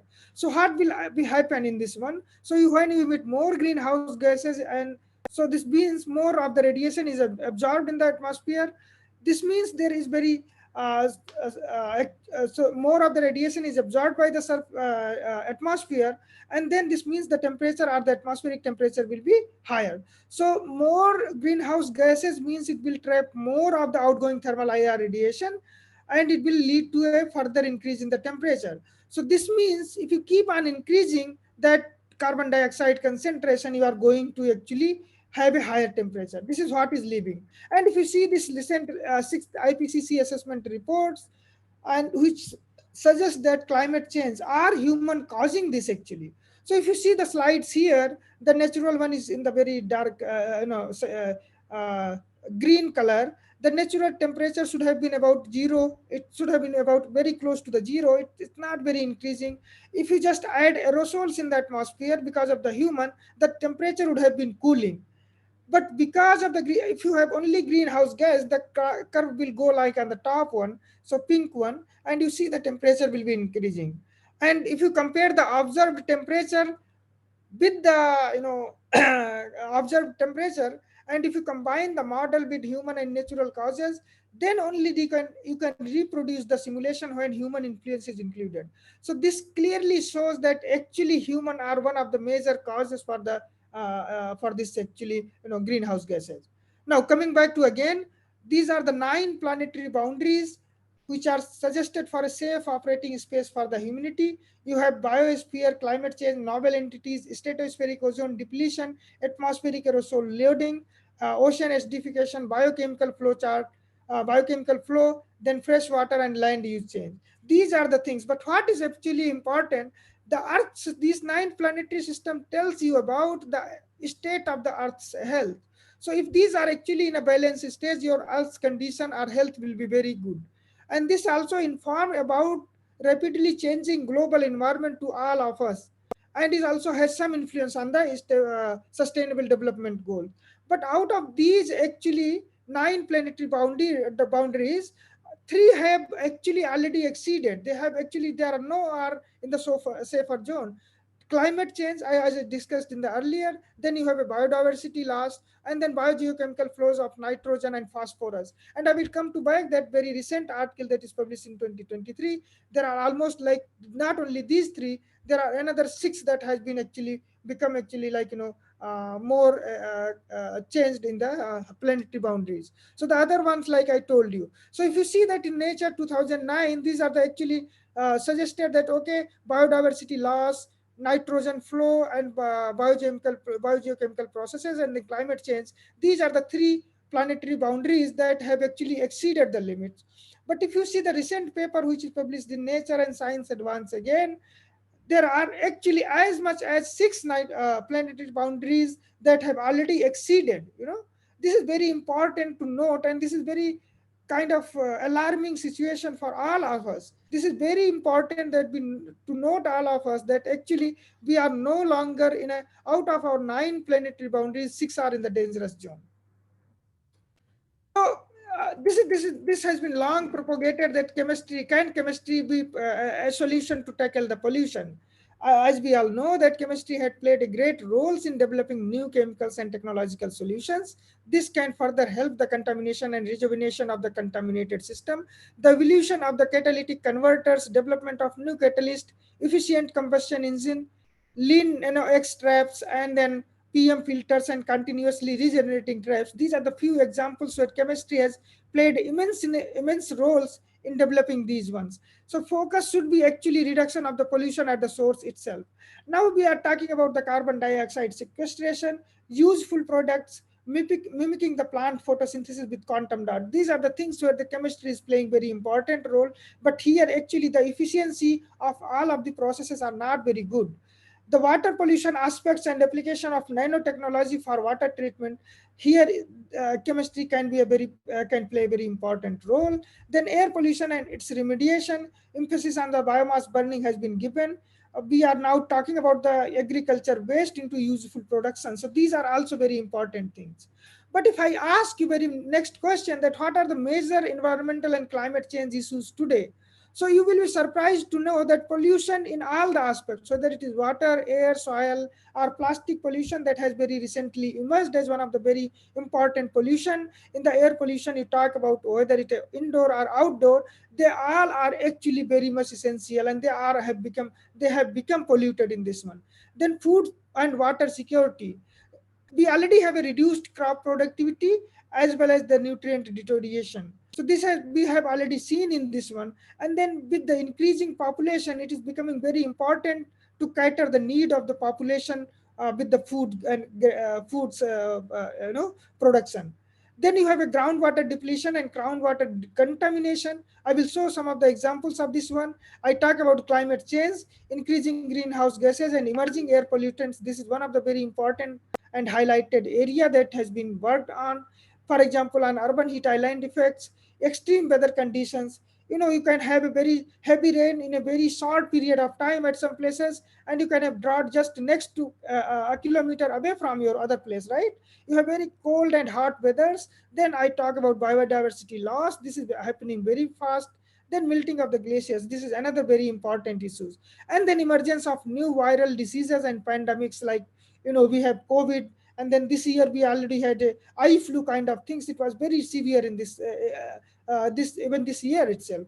So poor hygiene, poor water and air quality, multi-drug resistance development because of the use of the antibiotics. This has been reported in the literature. So now there are actually, if we talk, there is a chances of doing a great research in all of these areas in this one. So chemistry can solve, as I talk to you, this can help to solve at least 6-7 sustainable development goals. For example, sustainable development goal 2, zero hunger, which actually protects plants from the infestation. And then you have improved food production and distribution channels. Packaging, these are actually very important. Then you can have a fortification of the food. You can add more nutrients when you are growing the crops, right? And then we talk about good health and well-being, clean water and sanitation, affordable and clean energy, industries, innovation and infrastructure, responsible consumption and production, and then climate actions. So these are the things that I talked about in the previous sections. They are really very important actually, and they can be tackled with the very good knowledge of the chemistry. So this is, for example, I give another example in the India that we have water scarcity and pollution issues. So this is a groundwater pollution, and then scarcity is actually invisible and vital resource, right? About 43 million people rely on the groundwater from the private wells, and out of 115 million people rely on the groundwater for drinking purposes. So one of every 5 groundwater samples from, if take from any equator for drinking purposes, they have been either contaminated by geological pollutants or man-made pollutants. So this have become very important. And then if you talk the emergence of the groundwater problem in India, this slide shows that how the groundwater is depleting. And then groundwater depletion, especially in the Indo-Gangetic plain where we are actually residing, the groundwater problem is very big, very severe. And then GRACE satellite suggests that the water is disappearing at the rate of about 4 centimeters per year beneath the northern Indian subcontinent. This is one of the major issues that is in the coming years that can be there. So the title of the paper that was published in Science says that northern India's groundwater is going, right? So what are we waiting for? Are we waiting that we want we don't want to have a situation that India's groundwater is gone, right? This is one of the very important thing. Management of agriculture waste or parali, the coming winter or post monsoon, October, November will be very crucial for all Indians. So we usually blame the farmers that, but we don't provide a very good solution to them. This is also, as a scientist or as a, it is our duty to do lots of research, but research are lacking in this field. There are technologies which do exist, but they do need a practical solution, and that needs to be scaled up. For example, this decompositions by Indian Council of Agriculture Research, ICAR, that has been already done, but this is not possible on a large scale. Then there are lots of research that has been going on the biochar production, then converting into useful productions. The problem with this agriculture or parali waste burning is that these processes are very slow. Okay, whether you go for decomposition or biochar production, these are very slow, and then it has very low calorific value, so it cannot be used for good quality of energy, right? And then you can still make some of the products like steel table and chair, but they are not very stable and durable. So that is one of the issues. And the farmers have actually maximum 15 to 20 or 30 days for sowing the crops of next crop of wheat. So this means they find it very easy to just burn it, right? If I talk about in Japan, they are making papers from that. The animal foods have been generated, and they are actually mixing with the fertilizers. There is a very good example in the northern Egypt in this one. So secondly, we need to focus on the strategy which works before burying. Develop a technologies to cut the wheat and straw for smaller pieces, say example 5 centimeter or so, and then again is actually cultivate by the tractors and put it in the ground. That will be actually make the soil more healthy, because it will supply carbon and more of microbes, and then nutrients. Agriculture waste that are used, they can be used as a nutrient and fertilizers for the next crops. This is the practice that is already done in several developed countries like in Japan. So chemistry, as we know that it was mostly on the transformation purpose. So you have a product A and product B, and using the chemicals A and B, you produces product C. This was a linear procedure. But actually now people talk about, so people don't now say that, okay, only produce and consume, because in this process you emit lots of pollution, and then you have lots of disposal of waste and loss of products. So now there is actually chemistry of reuse has been introduced recently, and here actually the idea is that use the chemicals A to produce a chemical B which can be used, and then B can be used to produce a chemical C in a cyclic way. So this means you make actually, then use, reuse, remake, and recycle. So convert it into a useful product, enjoy the products and re-enjoy this one, reconvert into some other things, and then recycle. So this has been very much practiced. So older concept based on the transformation of raw materials into product and waste. The new concept of the chemistry evolves a closed loop system where resources are continuously used, and then the production of the waste is minimum. So this is one of the things that can be there. Then this is actually side vision for the chemistry by 2030. Side means sustainability, innovation, diversity, and education. These are the things that have been actually, so means we have to use the chemicals that are there for sustainability, and then innovate the new ideas that needs to be innovated, educate people about these things, and then diversity for this purpose. So rethinking chemistry for a circular economy, not actually just for producing the products. So chemistry is to solve our environmental problems. So can I ask a question that, can green chemistry or chemistry solve all the problems? The answer is big no. We need a multidisciplinary team.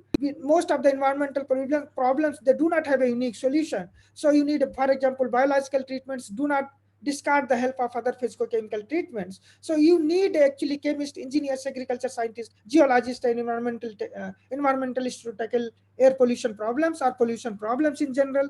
They have to come together. And we need to think on the disposal now. We just don't need to think on the disposal, but we need to think on the recovery process as well, actually.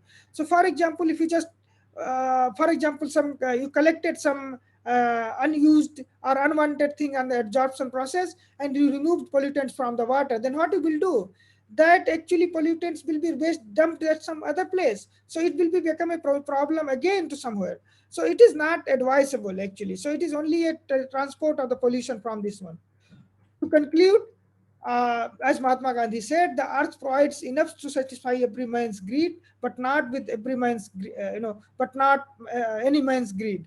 So this philosophy is actually very much in accordance with the UN concepts, fulfill the present needs without compromising the needs of the future generations.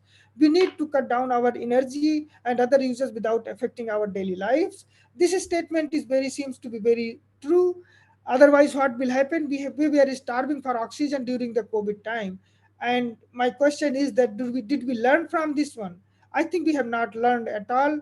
And if we have not learned, the consequences will be disastrous.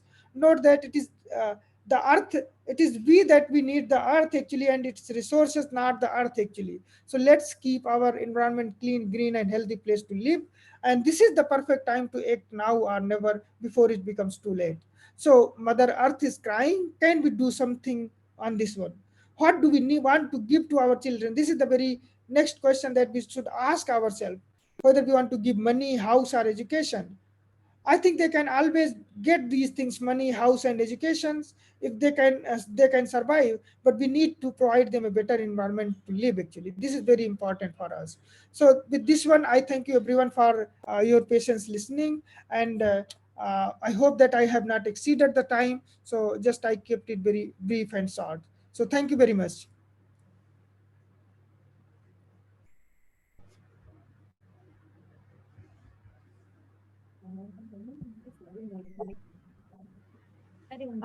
Good morning, sir. So, sir, it Good was morning. a very interesting talk. I have a few questions, sir. In fact, if you can comment on this, because Yeah, please. you said that chemistry alone is not sufficient. So, Right. and many people from different stream have to come together to solve this problem. Right. Right. So what kind of support, I mean, other streams can give to solve this problem to a chemist? Okay, so great. So this is very wonderful question. For example, if I give an example of carbon dioxide sequestrations, there are different techniques that has been adopted.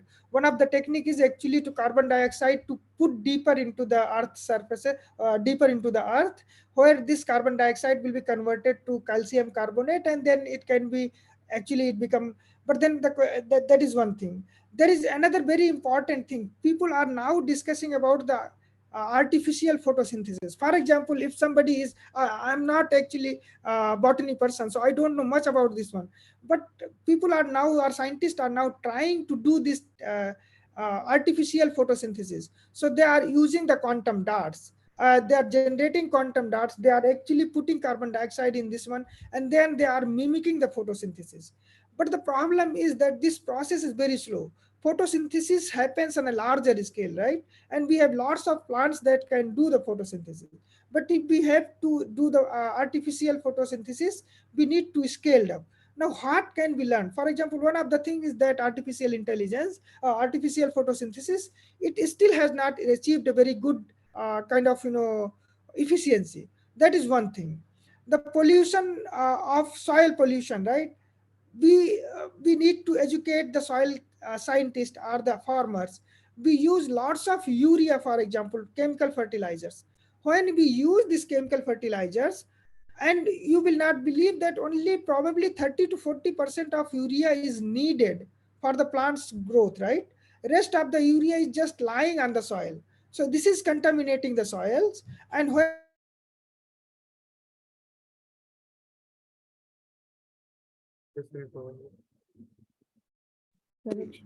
hello, I'm Yes, sorry, sir. there was disconnected. It was somehow disconnected.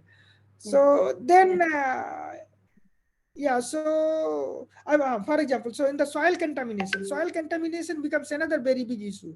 So we need to educate our farmers or our people that okay, how much actually chemical fertilizers is needed, so that actually we have a productivity as well, and the waste is not actually contaminating the soil and then groundwater or on the subsurface water. There are many things that can be done. Actually, we need to work with the scientists, air pollution aspects, like how the air pollution is actually helping or it hampering our health. Like we inhale lots of pollutants in this one, so these pollutants are actually inhaled, then what happens, in the COVID case, it was very important one. Like people talk about only droplet transmission, but there was a very important case of airborne transmission that was recent. Then it was discovered, right? And then airborne transmission was become very significant. There was actually very strong need, but actually we failed. By the time we recognize this airborne transmission, it was already too late. Many people have actually died because of that one. So these are the things that we need to take care of that. Yeah. Thank you. Yeah, Sir, one more ma'am. question I have. Yeah, can I add something, ma'am, to Yeah, this? yes, please ask. Yeah, I am Professor M.K. Hamirwasya from BITS Pilani. I have participated yesterday, actually. I made one presentation. So to add to your question, actually, like how people from other disciplines can help. So you see, environmental, it's a very big area, and one is environmental science, where people from chemistry can help. The other is you have uh, the engineering part. Environmental science is one, then environmental engineering is the other part. And when we talk about environmental pollution control, where you need to design equipment, you will need chemical engineers, you will need mechanical engineers, you will need electrical engineers. You want to design sedimentation chambers, you want to design electrostatic precipitators. People from chemistry background will not be able to do all those things. So people Correct. with background in chemistry can only help you with the environmental science part.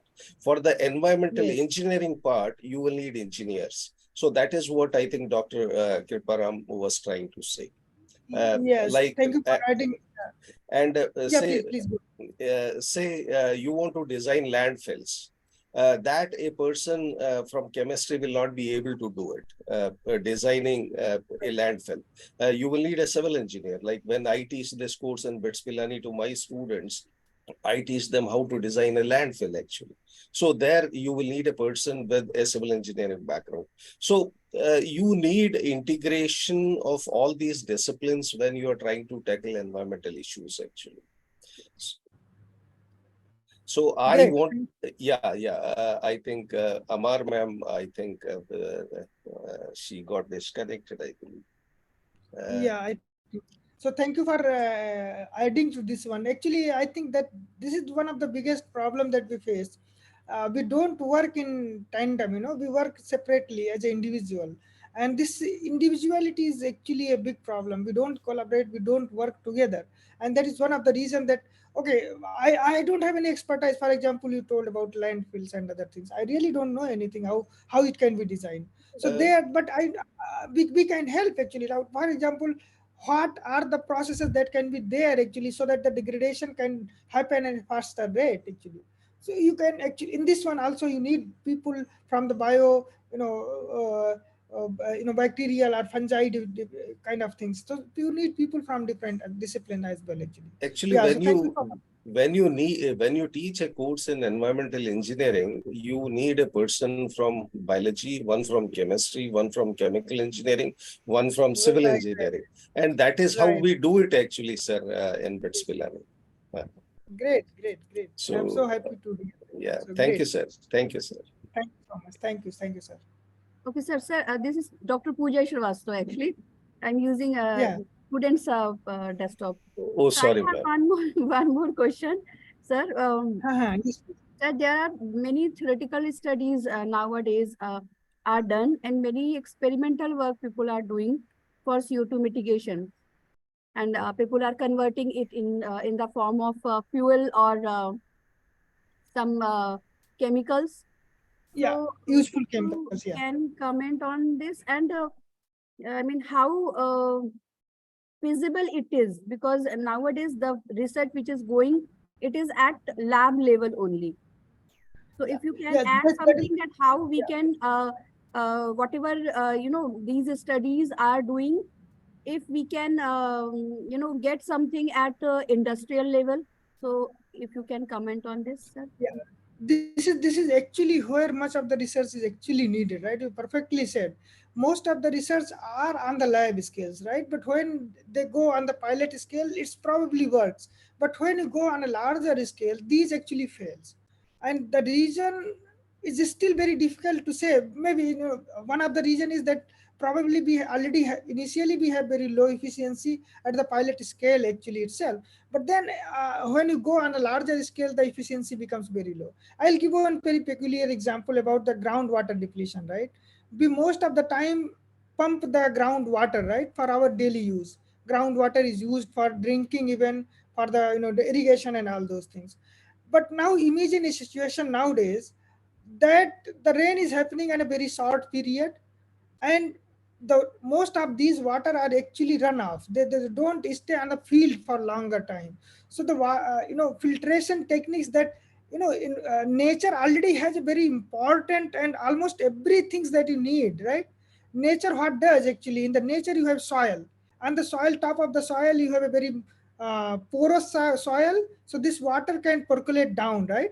And not only it percolate down, it also absorbs all the chemicals or hazardous materials that can be there actually, and then actually they are disposed of. But this water has to somehow has to reach to the aquifer zone. This water is not reaching there. So in the aquifer zone, if the water is not reaching, what will happen? Aquifer zone will be actually depleted. And then this is what happening now. The research is going on that how can we pump down, not pump up actually, how can we pump this water to the aquifer zones. This is one of the very important things, and this is really one of the emerging area that people are working. So yeah, it's also on the top pilot scale that people are testing, but yeah, we don't have at this moment, unfortunately. Lots of research is going on, but mostly, as you said, that they are on the pilot scale or on the laboratory scale. They on the industrial scale or on the larger scale, we need to scale it up actually. Yeah, thank you.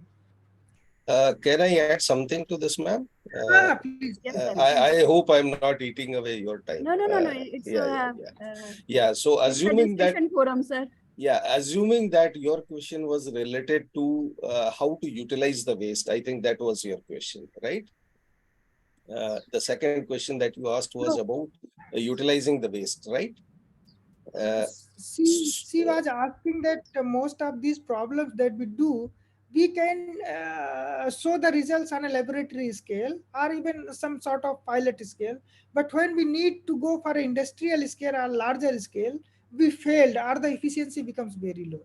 How So- can it be scaled up? Yeah. So I'm just talking in the context of utilizing waste material. So there is something called refuse derived fuel, actually, RDF actually. And National Council of Cement and Building Materials, Balabgad, is doing a lot of top-notch research in that actually. And all this waste, it is converted in the form of briquettes, and it is already being utilized in cement kilns actually. So already, like we are doing that, at the industrial scale. Likewise, you are aware that in the UK and all, they are burning all the waste and they do not incinerate it. They are, in fact, generating electricity from the waste actually. So already these things are happening at the industrial scale. It is beyond the experimental stage actually. Yes, correct. Okay, thank you so much, sir, for updating us. There is a I think message. probably some more work is needed to, or maybe Yes. have to accelerate this work because it is much needed. And as Dr. Kripa sir has said that, I mean, we have to work really at ground level. So we have to teach Right. our farmers and people so that this problem can be mended. Thank you so I much. had sir. a question. I had written in the chat app also. I'm Ritu Rao from Yeah. Terry School of Advanced Studies. Now, Dr. Ram, you mentioned that interdisciplinary approach is important to counter climate change impacts. How do you see the Yeah. role of community here? Oh yes, communities, of course, they have to be engaged, right? that is one of the things that we don't engage our community. That's what I gave an example about the chemical fertilizers. So if you don't engage, they are actually not aware of these kind of situations, that actually their soil is depleted, soil quality is depleted, soil is contaminated, and then groundwater is contaminated, just because they don't have the enough knowledge that how much fertilizers is needed. So communities involvement is really very important. And I must admit to you that most of the planet, most of the places, especially in the developed countries, where such kind of things are there, community engagement is really very important.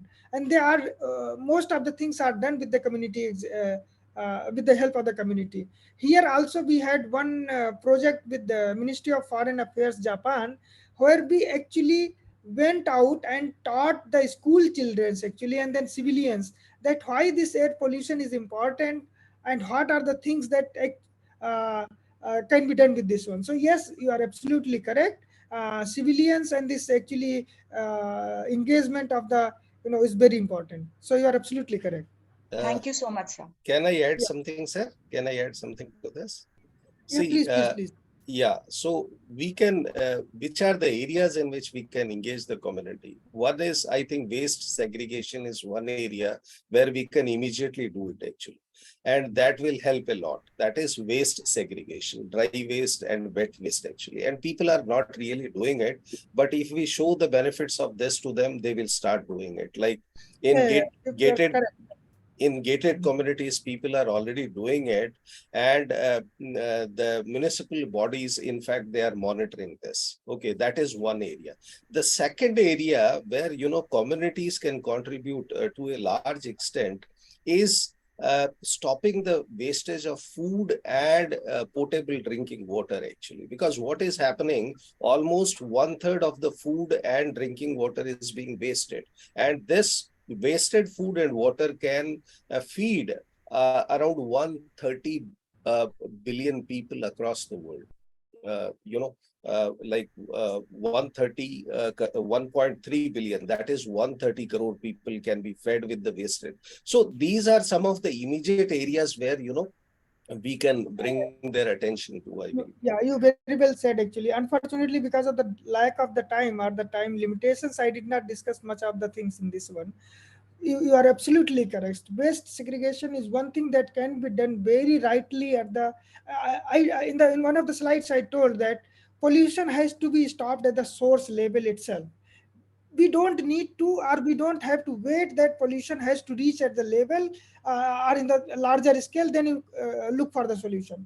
For example, if the waste is segregated, half of the problem is solved. Now the question remains still the same. Here the community engagement is needed. Okay, then the community engagement with the municipal corporation, and or if you are living in the village, how it can be waste.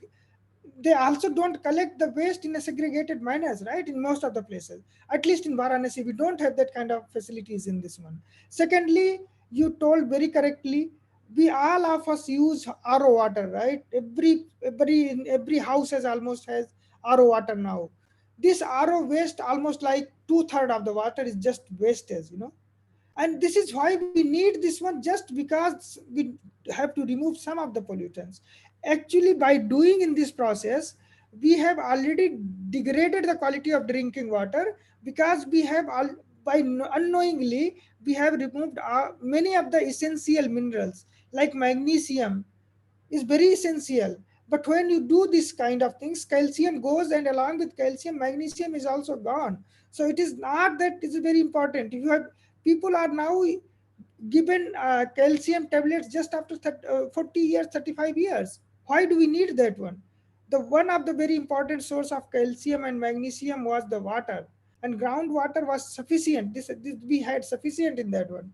But then, unfortunately, because of the many reasons, or whatever reasons you can add to that one, we are usually actually, when we are doing this one, we are actually removing lots of nutrients in that one. So this is also causing a problem. So it is not only that we are polluting, we are actually also taking a nutrient deficient intakes. So yeah, there are many things we can discuss it later. And thank you very much for your participation in this one, and very encouraging and then discussion. Thank you so much. Thank you, everyone. Thank you, sir. Thank you. Thank you, sir, for sharing your expertise and unique perspective. The knowledge and enthusiasm you brought to the event left a lasting impression on everyone in attendance. Now, I Thank you, would sir. like to ask all the respected dignitaries to proceed for a 10-minute refreshing tea break while we get time to soak up all the knowledge showered on us by our speakers. I request the speakers to please stay in the meeting so we can pick it up back in no time.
Welcome back, everyone, to the continuation of today's session.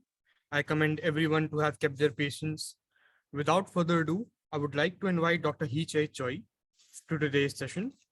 Hee-Chae Choi has a PhD in Materials Science and Engineering from Hanyang University, Korea, and has been recognized for his outstanding academic achievements, including receiving the Best Thesis of Hanyang University Graduate School Award among 1,800 graduates.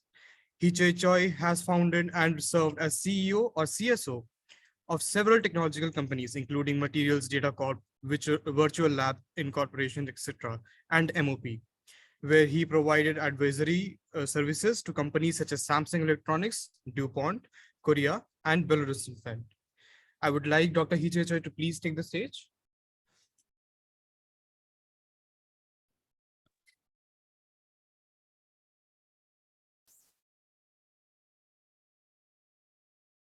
Hello.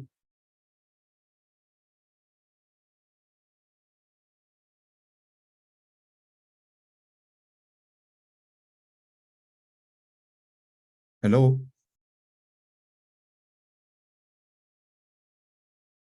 Hello, sir, you are audible. I'm here.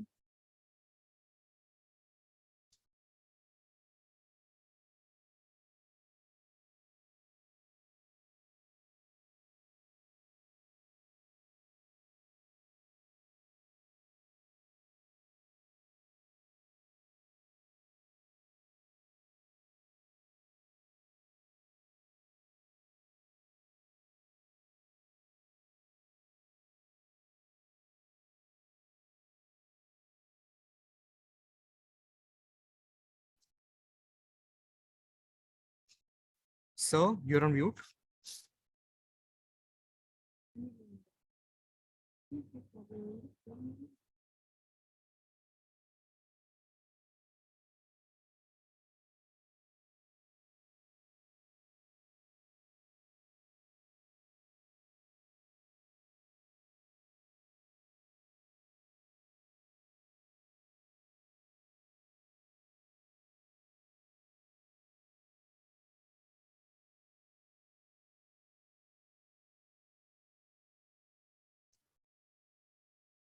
Dr. Choi? Hello. Yes, sir, hello.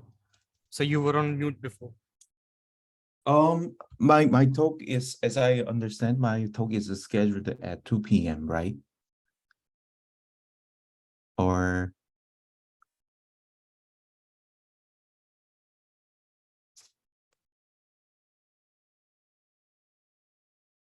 am I right? Yes, sir, so you're audible now. So if you could you present the screen and start your session? Right now?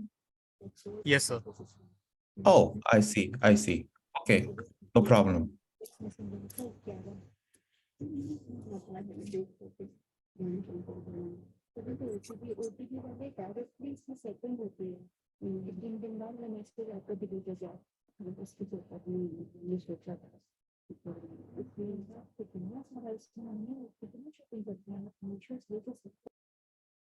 Hello, everyone. I will make a presentation for today's session. I thought that I will give a talk later at 2 p.m. in India time, but yeah, anyway, I will give a talk from now. Yeah, thank you for kind introduction of me, and today I will talk about how to design energy conversion material in cost-effective way using supercomputing and computational material science. Yeah, the contents are about how to consider the ion transport factor in catalyst design and rationalizing metal semiconductor junction, the catalyst, and summary. So I think the common thing in the footballer and the cricket player and material scientists are this: the ability to control the locations of balls, atoms determines their market values.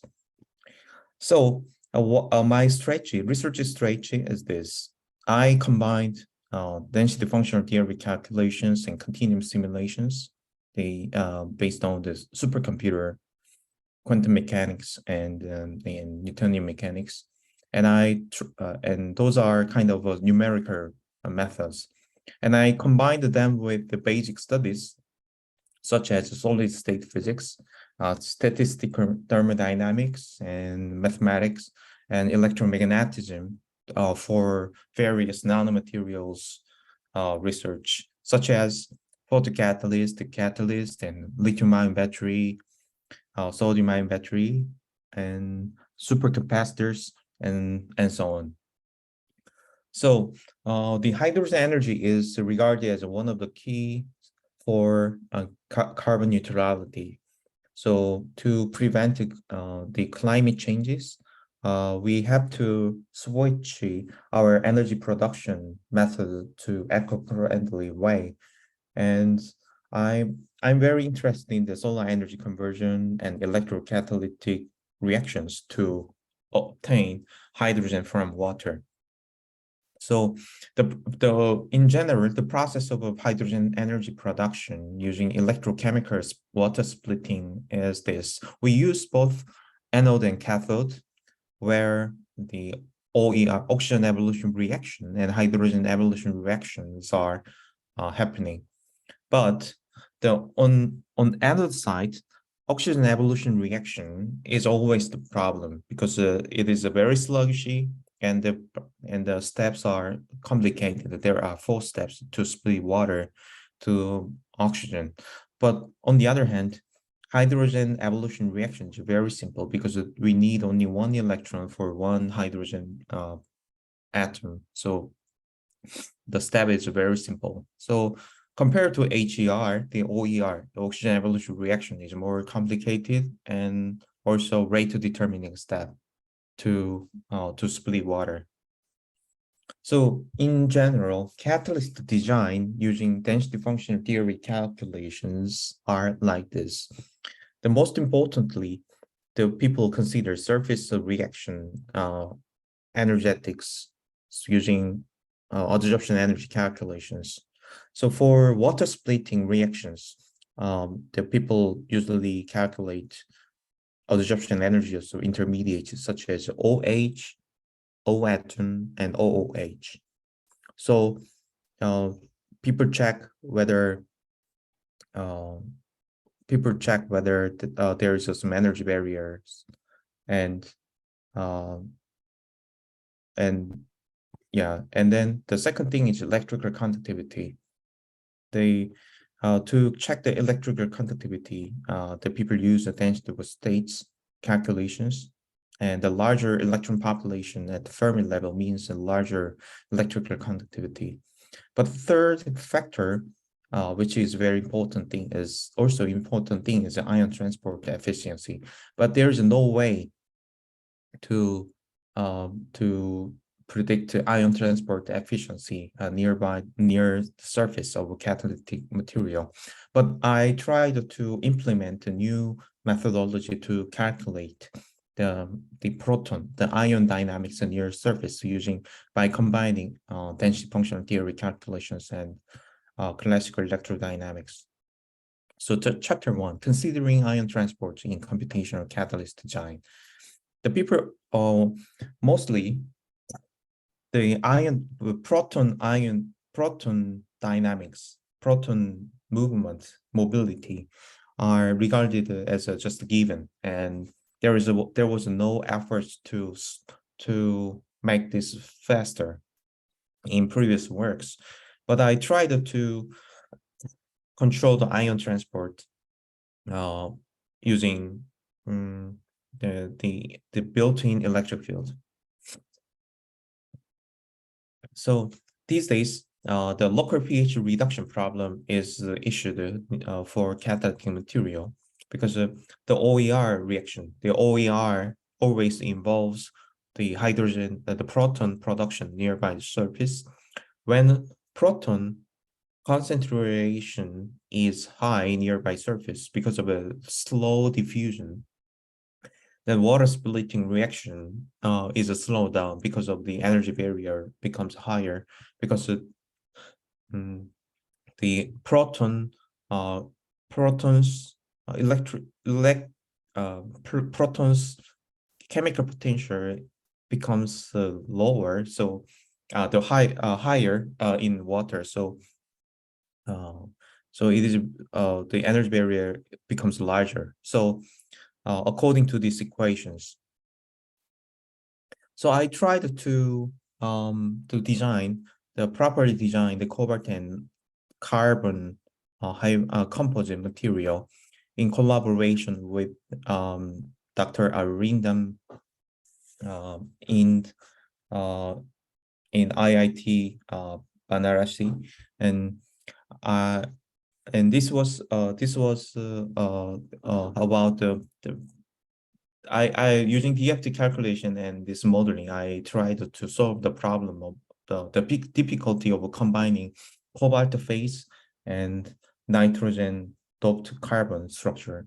So using in some case, the built-in electric field is toward into the cobalt metal core, and in some case, built-in electric field is toward outside of the surface, out of surface. So using these equations, the additional driving force by built-in electric field works to accelerate ion transport near surface. So we partially solve the problem of the surface pH reduction reduction. And also in this work, we calculated the electric field value more quantitatively by this method. By calculating the differential charge density in junction of cobalt phase and carbon at the interface, there's some electron transfer by the integration of the delta rho times R.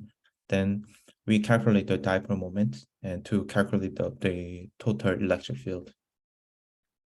And also, according to our computational prediction, the water oxidation performance was really highly improved, and also overall potential value was reduced in our experimental verifications. And also, in collaborations with with Korea and Germany and also India, we demonstrated our new material design concept. This is coulombic force to prevent corrosion. On the other hand, when we use the seawater, repulsion of a chlorine ion is very important to have a very high durability of the catalytic material. So finally, we could rationally design the highly active and durable seawater catalysts. So, and this is a corrosion-free catalytic material design and for semiconductor material. So nickel iron LDH is a semiconductor having the band gap 2.2 electron volt. So by doping p-type dopant, we intended the internal built-in electric fields so that nearby the surface. So we made some repulsion force on the chlorine ion in the seawater. So without any complicated processing on the material or device, we could make a very high durability seawater catalyst using this principle. And we made our step more further to check whether really the surface near surface electric field can affect ion transport. So with another prototype material, carbon oxide and graphene heterojunctions for OER. For this, we calculated the interface electric field and interface dipole moment. So according to this, we found that cobalt CON4 interface makes the largest dipole moment value in this heterojunction. So using a preamp simulation, we found that by combining these DFT calculations and also Poisson-Nernst Planck model, we found that proton transport changes a lot, and also in near surface, the local pH value can differ by 1.2 due to the interface dipole moment for the size, the particle size around 5 nanometer. So using in our experiment, we found that as just predicted from DFT FEM simulations, the experimental trends really followed that, and also using various number of FEM simulation and machine learning, we found that machine can predict the catalytic reactions only from the information of the catalyst nanostructure morphology, because the morphology and the solvent property can determine the proton dynamics and also overall water splitting activity. So we found that the experiment and our theory have a very good agreement. So we concluded that the ion transport can be controlled solely with the interface dipole moment in the electric field. The chapter 2, rationalizing the metal semiconductor junction to catalytic materials. We focused on the area CEO2 for CH4 oxidation for the SOCFC, solid oxide fuel cell anode. The motivation of this work was this: as you can see, when we put nanoparticles, very tiny metal nanoparticle, a few nanoparticle on CEO2 surface, CEO2 is cerium oxide is the wide bandgap semiconductor, whose bandgap is around 3.2 or 3.3 electron volts. So the thing that we wanted to do is understand why CO2 surface becomes very active with the metal decoration, but there was no understanding about this so far. So yeah, it is very strange, right? The CO2 is a wide bandgap, a very small, tiny, a few metal nanoparticles makes a big jump in catalytic reactions. So our hypothesis was this: the surface Fermi level of this area, the wide bandgap, will be largely changed with metal nanoparticles on the surface. So in real nature, some semiconductors are N-type, having Fermi level higher than the mid bandgap, but some have a P-type property characteristic of having Fermi level under the low Fermi level. But in theoretical prediction, conventional way, in conventional DFT calculations, Fermi level is located only at valence band maximum for semiconductor like area. But so therefore, there is a big discrepancy between the conventional DFT calculations and the real nature. So we had to make another theory model. So what our solution was: consideration of Fermi level in absorption energy calculations. So which means that we decided to describe the expressed gas absorption energy as a function of the Fermi level, not a constant. So there is a various experimental evidences that Fermi level changes the absorption energy of the gas molecules. So therefore, we have to consider it. So when we consider the charge states of the CH4 oxidation reaction pathway, we consider the octet rule to cover all charges density, charge states. So previously, the DFT calculation did not consider the charge state of the gas reaction intermediate on the surface of the semiconductors, but I considered those things.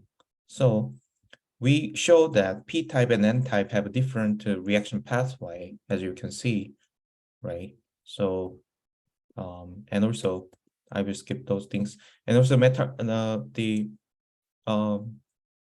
this is the Fermi level dependent energy barrier, total energy barrier for surface reactions. So therefore, it is very desirable to have Fermi level of CO2 under 1.45 electron volt, right? Because there is no energy barrier.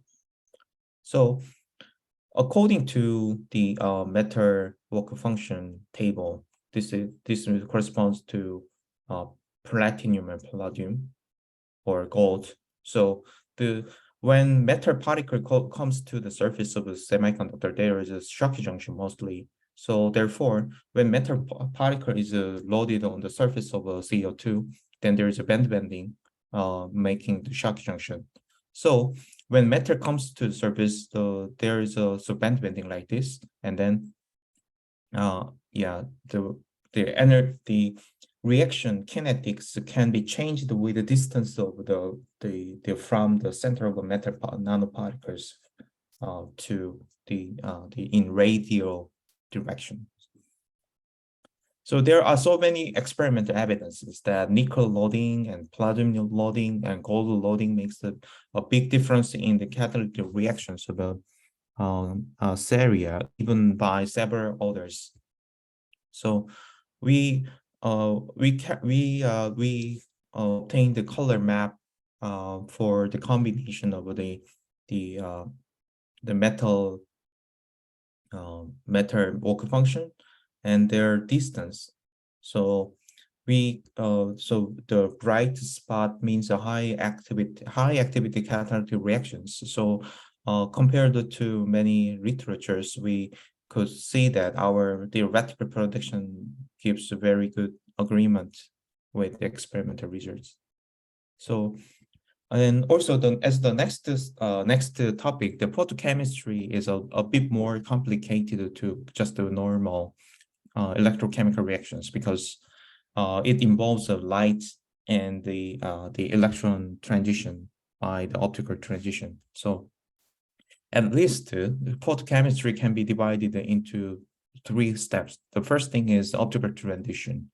The optical transition is made by the observing, as the semiconductor observes the light energy and excites electron from valence band to conduction band.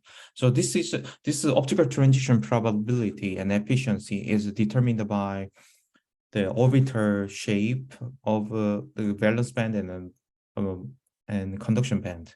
So this is very well established by the perturbation theory in the quantum mechanics. But in the second step is charge transport, and this is also well understood in semiconductor physics. The third thing is the catalytic reactions. This is much less understood for semiconductor because of the same reason. So the next work was this theory of the bulk oxygen vacancy affects surface reactions of a photoanode. So we use the same this theory model, and we could explain this. So, and also why silver nanoparticle makes a good TiO2 photocatalyst.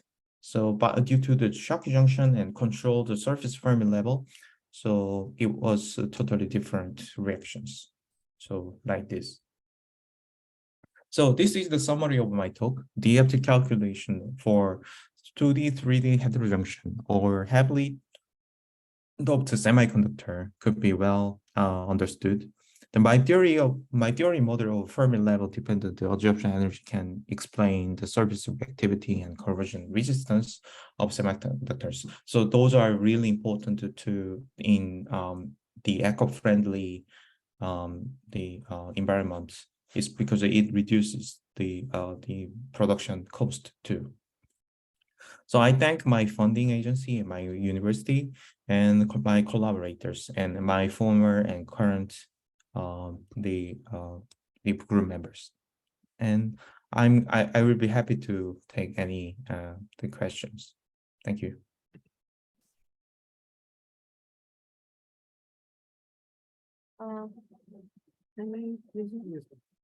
Hi, Hiche.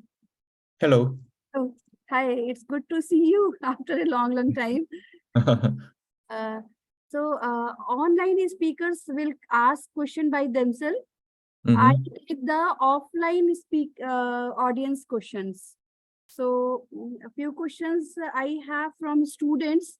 So first question is, what do you mean by sluggish environment in the reaction? I think in the OER reaction which you showed, there you showed a sluggish environment. Because the OER takes always at least the first step to complete the water splitting. So there is always energy barriers. So that makes it sluggish, because the electron must be provided to the surface. The four electron must be provided to the surface, and also because of the Gibbs free energy difference to the next this step and the next step, there is always energy barrier. So that makes sluggish. Okay. So second question, how did you calculate the by P? I think you meant by dipole moment. Yes. And electric field in the calculation. Because you are doing DFT calculation, so first you are trying to find P, right? Yes. After that, using that formula, you are calculating E. But yes. the question is probably that how did you find P there? Oh yeah, let me explain. Okay.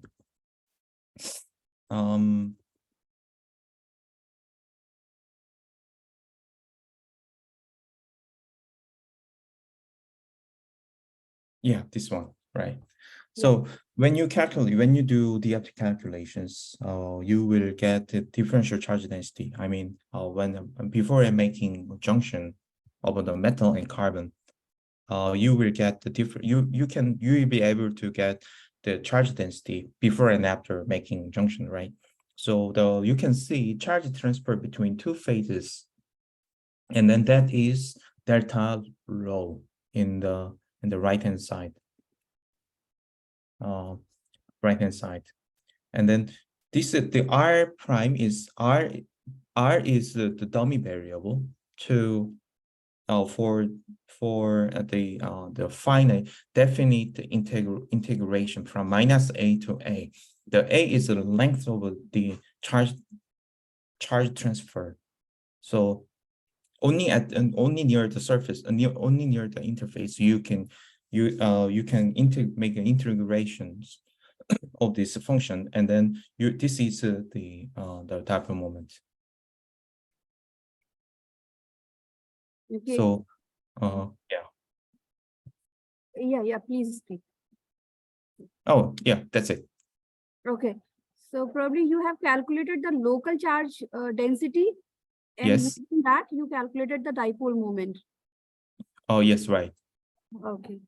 Okay, so I hope it is clear to the student. And one thing I have seen, I mean, the work which you are doing, most of these works are related to the Schottky barrier. Oh yes, yes. So yes, where right. we have metal is interfacing with any material, semiconductor or insulator, this Schottky barrier thing becomes very important. Yes, but sometimes that can make the ohmic junction, right? Like when the metal Walker function is smaller than semiconductor, then yeah. But mostly, in most case, the metal semiconductor makes the Schottky junction. And also, most of the catalytic material used in many recently make a Schottky junction with the metal nanoparticles. Okay. So one more question from one student. Yeah. So what are the consideration which we should have to take when designing the catalyst theoretically? Mhm. Oh, say again, please. Uh, You in the catalyst design, I think the question is that what consideration we have to take in while designing the catalyst theoretically. ah. So in general, the people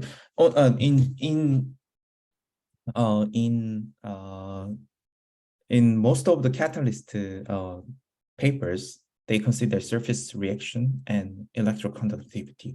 Actually, mostly these are very enough, but recently when recently people raised the issue, the ion transport efficiency, but nobody has tried this to make an alter or to alter this thing or understand this. But I suggest a new methodology by using the differential charge density and the electrodynamics theory. So that's the new thing that I added in the catalyst, the computational catalyst society. Okay, so according to you, the surface reaction, electrical conductivity, and Yeah. the third thing which you have added, ion transport mechanism. Yes, So right. efficiency. So these three considerations Yes. should be important, which we should consider while Yes. designing the, but I mean, while finding the good catalyst for Yes. any action theoretically, right? Yes. Yes, because let me summarize this thing this way. To make reactions, the ion, the reactant should come, right? And also to finish the reactions, the electron or Hall carrier must be provided to the ion, and then the surface reaction occurs. So those all three steps are included in these three factors. Okay, so Yeah. I hope that everything is clear to them. Yeah. And if any one attending the session online, if you have any question, you can ask.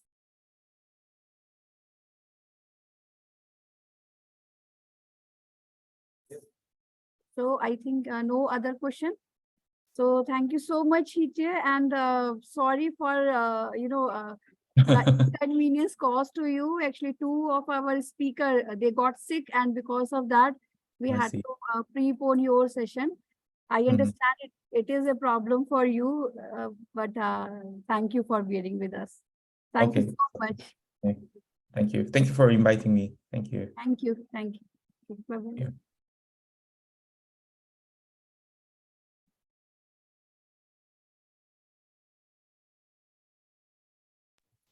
Thank you, sir, for your enlightening address.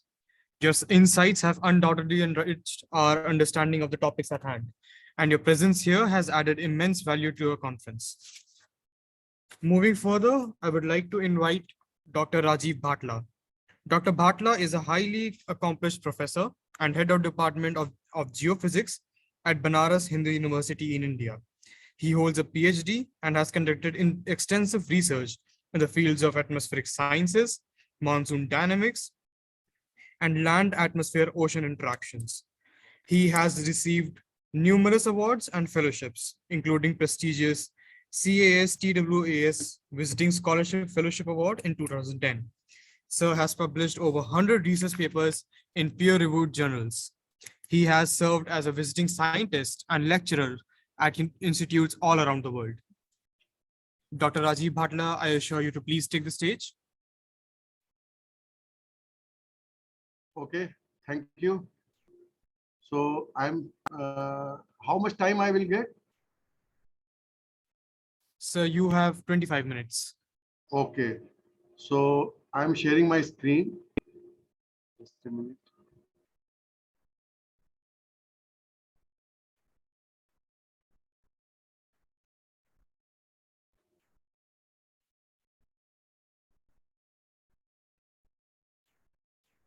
Okay, it's visible? Yes, sir, it is visible. Okay, so my topic of today presentation is nature's fury and the impact of climate extremes. So, as we all know, climate is nothing but the aggregate of weather, and it is the period of aggregation is 30 years. So, next, what is climate change? Climate change is it has from climate for 10 to hundreds of years or thousands of years. That is what is changing, and it changes its variability and longer time scale, longer than the defined climate of an area, and paleoclimate over a larger period of time, that is 1,000 or 2,000 billion years. So I'm not going over that paleoclimatology. So what is the impact? We all know the climate change impact is on health, agriculture, water resource, coastal area and species, and natural resource. And these are the some signs and impacts of climate change: increasing daytime temperature and more hot days, increasing nighttime temperature, more warm nights, changes in monsoon amount and precipitation pattern, higher intensity of extreme weather events, drought, heat waves, desertification, glacier retreats in the form of flooding in rivers originating from glaciers, gradual drying out of rivers, water scarcity, reduced electric production. So climatic extremes, as I told you, this may be if a climate or weather extremes. Cyclonic storm is one of the extreme, floods, droughts, these are climatic extremes. Heavy rainfall events, heat wave and cold wave are weather events. And the causes of this is several variables such as land use practices, population density, flood control projects, lot of things is going on, anthropogenic activities. And the variability of extreme weather events is so great that scientists need to have a long record of observation and data to establish definitive links between severe events and climate change.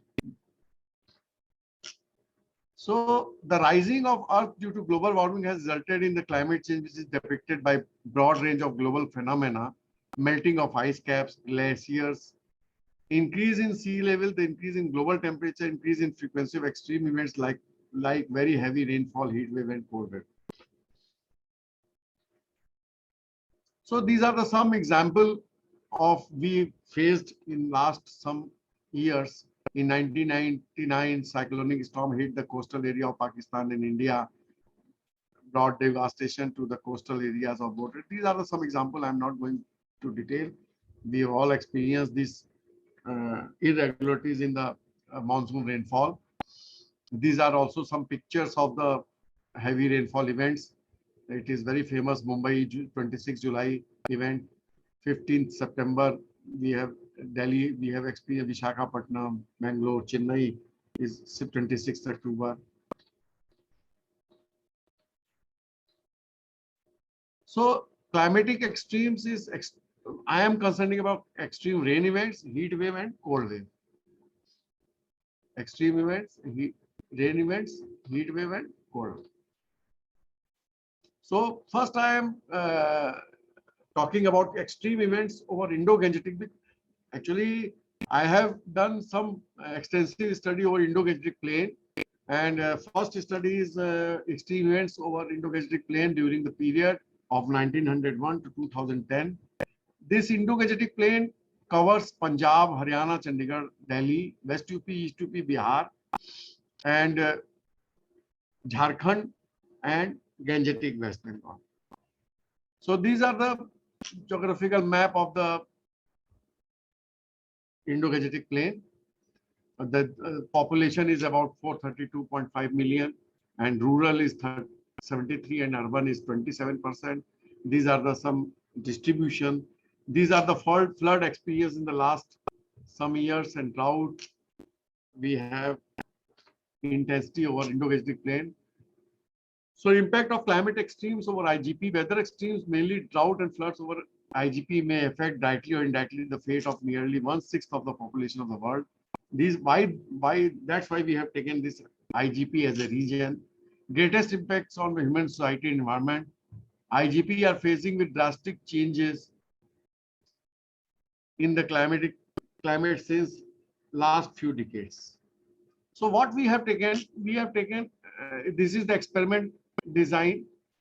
We have categorized, we have taken this data, extreme rain events taken from IMD grid data. It is available, now it is available up to 2015. When we did this study, it is up to 2010. Then we have taken heat wave and severe heat wave conditions.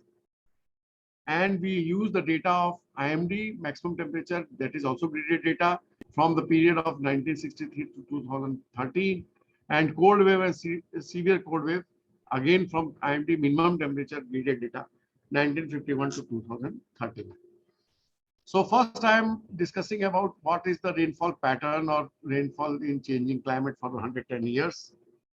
So these are the criteria set by the India Meteorological Department, and they have 7 criteria.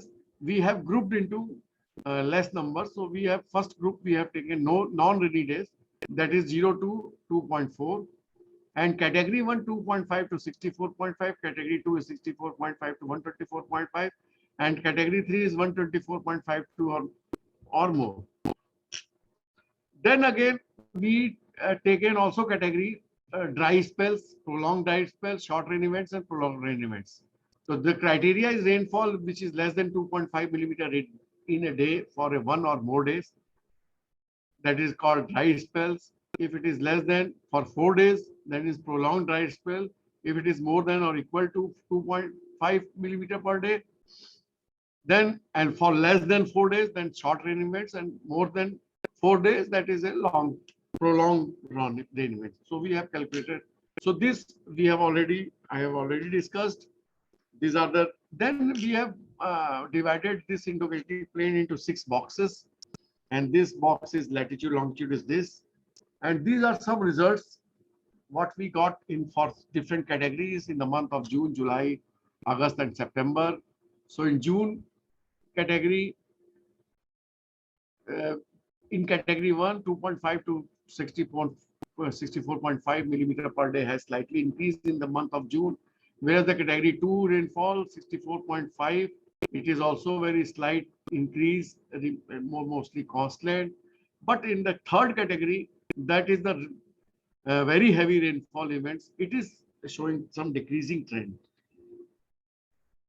So for similarly for July, we have increasing trend for category 1 and constant for a decreasing trend, and this category 2 and category 3.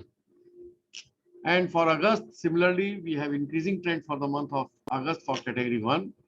So if you see all the 4 months, that is overall category 1 has some increasing trend, means short events are having more trend, but very heavy rainfall events reducing over this over Indo-Gangetic plain. So these are overall picture of the June, July, August, and September for all categories. And seasonal analysis also we have done for June to September. We have taken as a monsoon season. So seasonal rainfall also shows, because each month have some results. So seasonal rainfall category 1 has increasing trend. Category 2 again it is constant, and category 3 it has decreasing trend. So these are the some decadal analysis I have done and over Indo-Gangetic plain. So this is the result of the category wise results of the decadal analysis of the rainfall.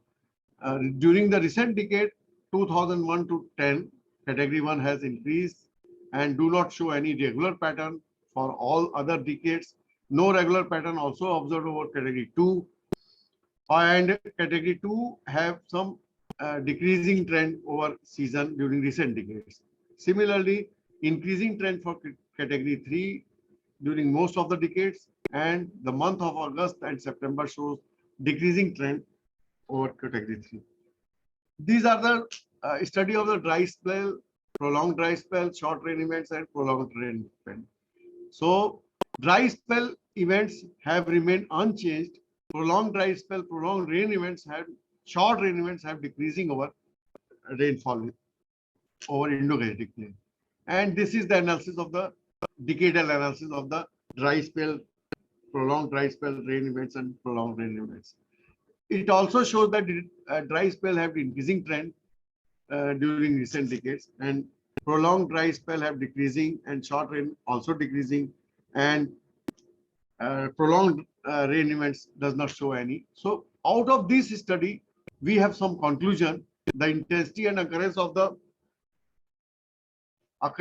extreme rainfall events over IGP shows the significant decreasing trend over category 2 and 3, and except category 1, as I already told you, it has also found that decrease in frequency of category 3 rainfall event is more dominant than the category 2 rainfall events. Heavy rainfall occurrence is most probably due to during onset month of summer monsoon. The decreasing trend of heavy and very heavy rainfall have more over Bay Bengal.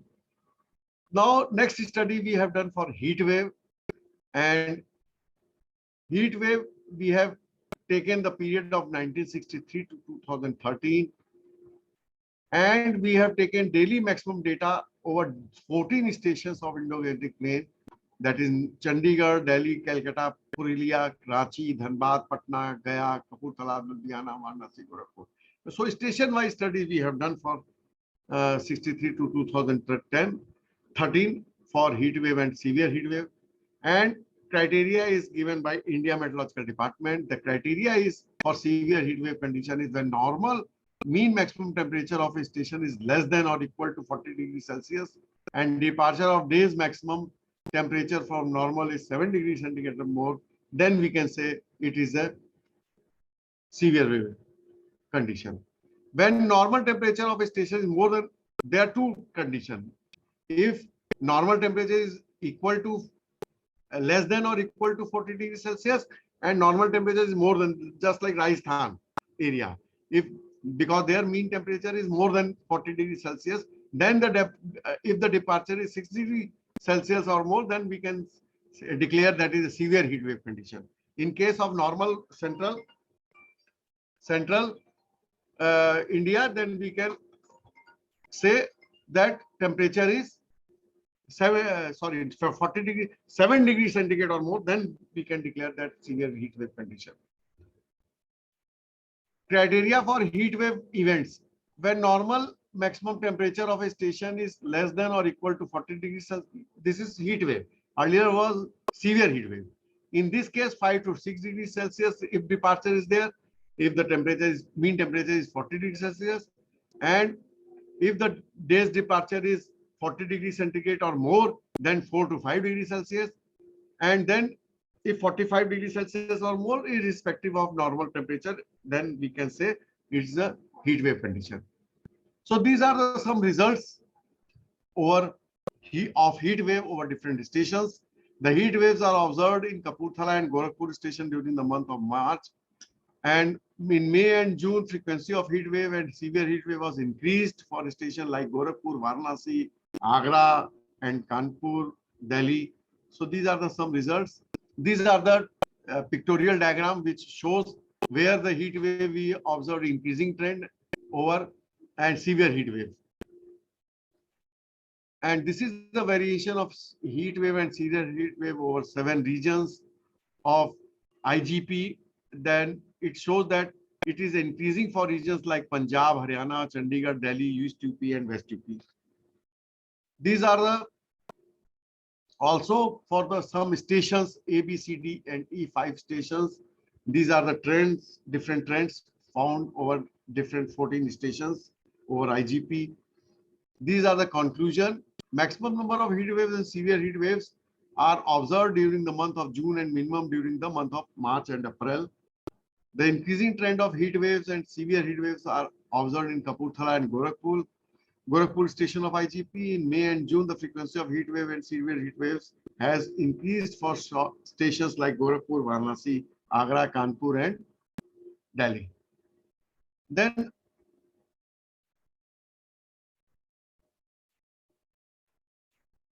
we are coming to the cold wave and severe cold wave. When the normal minimum temperature is equal to 10 degrees Celsius or more, if the departure is less than -5 degree or less than 5 degree and 6 degree from the normal, then it is called cold wave condition. And if its departure is 7 degrees Celsius in negative side from the normal, then it's called severe cold wave. If the temperature is less than This is for 10 degrees Celsius or more. This is where the stations like in hilly regions where the minimum temperature mean is 10 degrees Celsius is less than that, then cold wave condition is -4 to 5. If the departure is there, then we can say it is a cold wave. If 6 degrees Celsius or more less, then it is called. This is the criteria given by the India Meteorological Department. The data length is 1951 to 2013. And we have taken for the month of November to February over Indo-Gangetic Plain. So these are the results we have plotted that in the month of December, severe cold wave conditions is less in comparison to cold wave conditions over Indo-Gangetic Plain. In the month of January, the frequency of cold wave event has been abruptly increased more than twice of severe cold wave conditions. And similarly, in the month of February, the frequency of cold wave event is more than twice of severe cold wave, but overall frequency is less than that of January. This is the frequency variation of December, January, and this is for season, winter season, that is December, January, and February, DGF. So these are the combined effect of cold wave and severe cold wave frequency. And it is observed that cold wave frequency is more than 4 times than severe. Means the frequency of severe cold wave is less. The cold wave frequency is more than that of 4 times than severe cold waves. And the decadal variation also we have seen some results. And for some boxes also we have done detailed study over this cold wave studies. So this is for November, December, January, and February for different box for different decades. So overall conclusion, if you see, on the basis of above conclusion, we can say that the month of November experienced less cold wave. That is true. And severe cold wave events in the month of December, the cold wave and severe cold wave or events occur in a large number of events, and it starts increasing their frequency from December to February over IGP. And in the end of February, the frequency of cold wave and severe cold wave starts declining, because as this DGF is withdrawing, and then pre-monsoon season, that is March, April, May, will come. So that naturally the heating of the land is more over March, April, May, then there is no cold wave over or severe cold wave over this Indo-Gangetic Plain. Now, last study what we have done in recent, that is extreme rainfall events over IGP using CORDEX. This is the coordinated experiment over some ICTP has some coordinated experiment over this CORDEX Asia domain. They have 6 domains, CORDEX domain, but I have taken CORDEX Asia domain, and we have run the model, numerical model for historical period 86 to 2005 and 2041 to 60 and 80 to 99, that we have categorized in near future and far future under some scenario, RCP scenario. This model is output is available on CMIP6 data. And for historical data, for validation of our historical run, we have taken the IMD data, graded data available for 0.25 degree for reference. We have taken as observed data. Again, this we have taken these 4 conditions over IGP through model, not observations. Observations we have matched with the historical, and for future we have the model which is very accurate, then we do the future study. These are the model configuration, model dynamics, resolution is, we have run the model for 225 kilometer and 23 sigma levels, and these are the initial and boundary conditions we have taken from the global data, and we initialize the model, and then we have the results for future.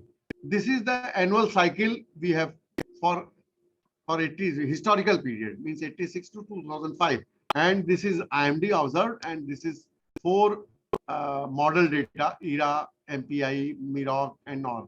And out of these 4 model, we have seen that all the considered XCM4 experiment have reproduced a similar pattern of rainfall close to the observed pattern. If you see, if it is same, maybe amount is less or something. So, however, there exists slight shift in rainfall amount among all the simulations as compared with the observations. This simulation we have done here. The overall analysis suggests that among all the considered Rexium 4 simulations, Rexium EIN 75 and Rexium MPI have shown best skill in simulating the annual cycle of rainfall over IGP.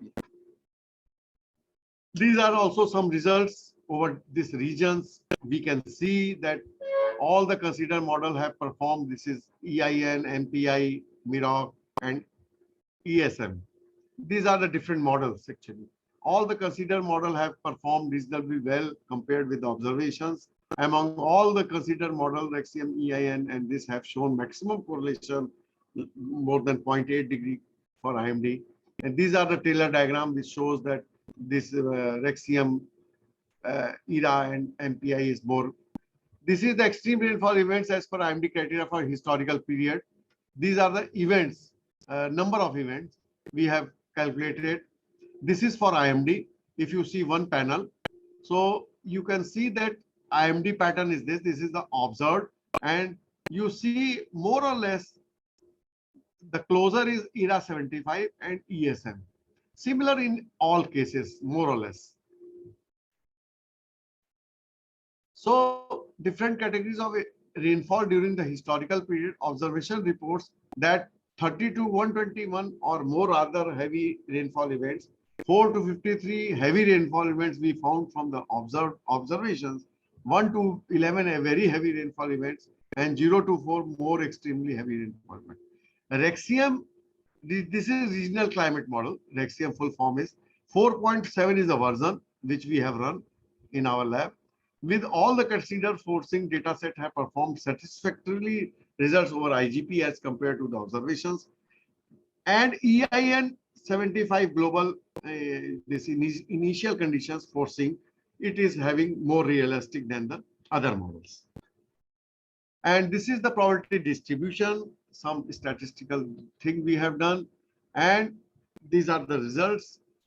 And this is changes in number of extreme rainfall events in near future. We have categorized in near future and far future. And all the results are matching with our model and results. So finally, for this model study, Rexium 4.7 with all the 4 considered forcing data sets has performed satisfactorily in simulating various category rainfall over IGP, projected changes under RCP in all category of rainfall events reported moderate to higher increase, except rather heavy rainfall events during both the future time scale.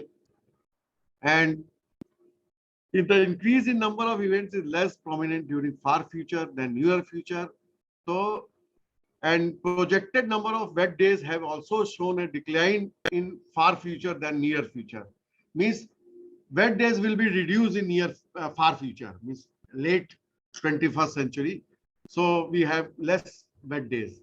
So and relative decrease in extreme events and wet dry days during far future as compared to the near future may be as an indication of shift in monsoon season toward the later months. So this is, thank you.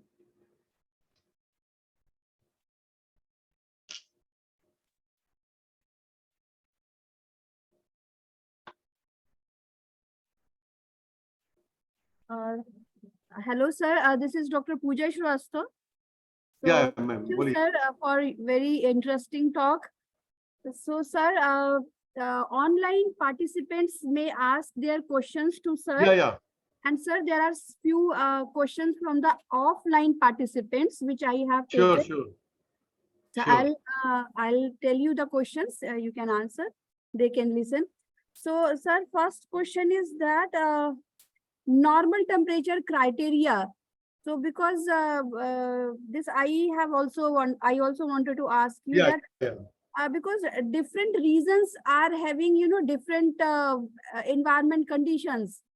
So whether in US or Canada or even in Dehradun is different from temperature here or in weather here.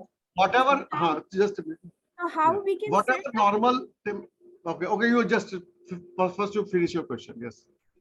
So how you set the normal Normal. temperature? Like, Yeah, is it reason specific, or is it independent Yeah. of reason?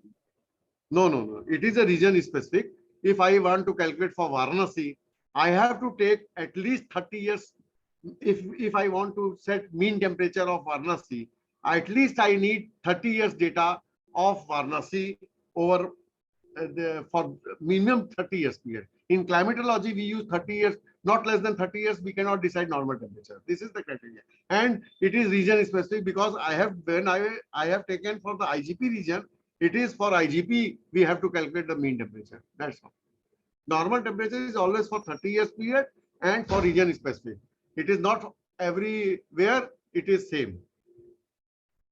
Oh, okay, sir. So the same thing should be considered for the rainfall also. Yeah. Everything, everywhere. Normal means 30 years period, and it is different for different regions. That's all. Okay, sir. And one, Minimum is 30 period, maximum maybe more. No problem. okay. So one participant is asking, RCP, you have used this Ji. application at many places. It stands for what? RCP 8.5 and RCP 6.5 it is a radiation parameter.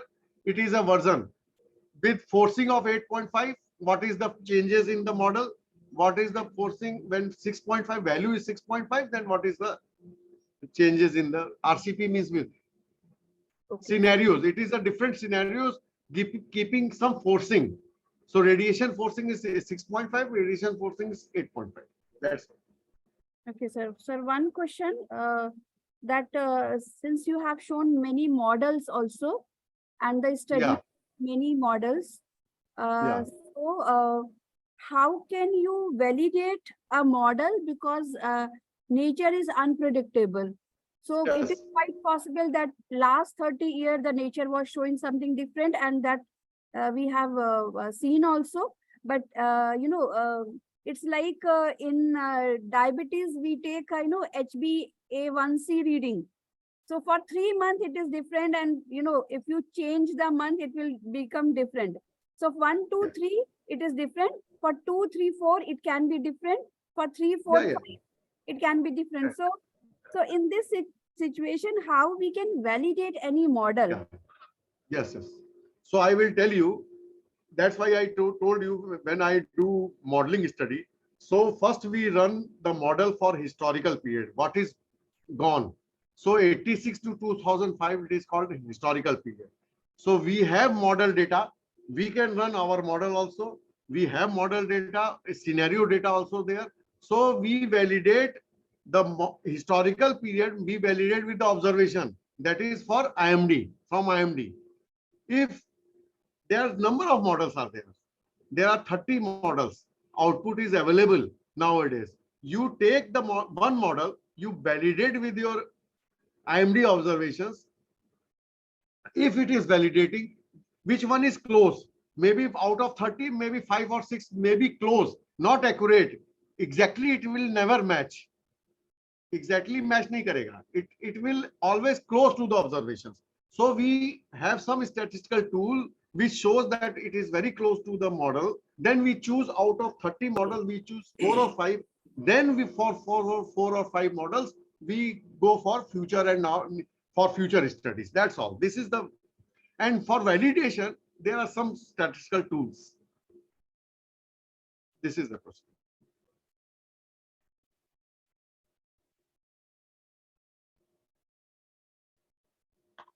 You are on mute, Pooja ma'am. You are on mute.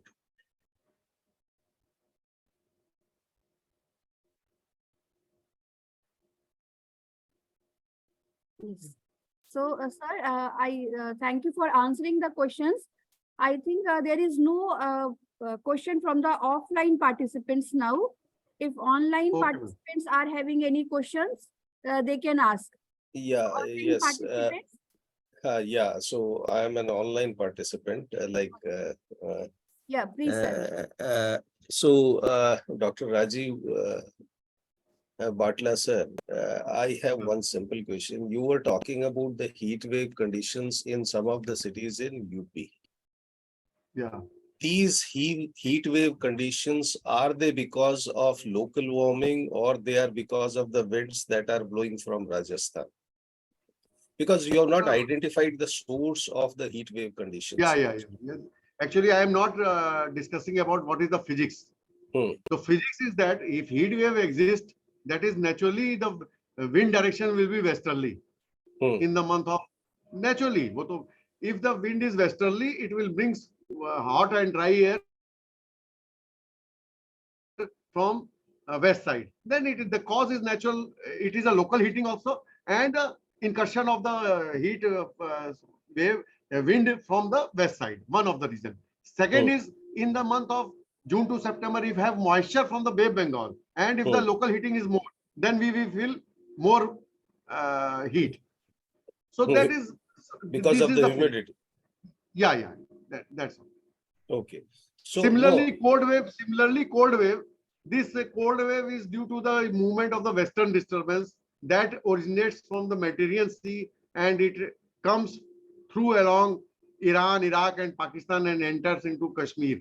And then it will have some track over Indo-Gangetic plain, and it brings cool and dry air from the hilly regions.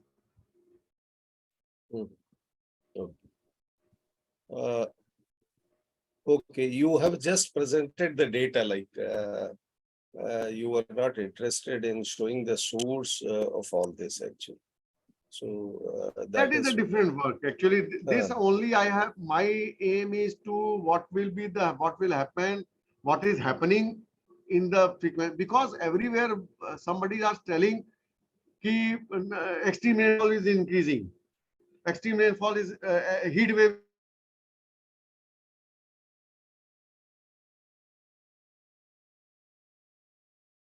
It is not so. Actually, whenever you forget always last year. No, see, extreme events are because of global warming. It is there, but it is not everywhere. What I want to say, it is not everywhere. Somewhere it is a cooling, somewhere it is a hot. There are pockets. So everywhere it is not warming. Global warming means overall mean temperature of Earth is increasing by 0.6 degree, 0.7 degree. But 0.6 degree, 0.67 degree warming, it doesn't mean 0.6 degree temperature over Varanasi is increased. Aisa nahi hai. That's what I want to say. Right.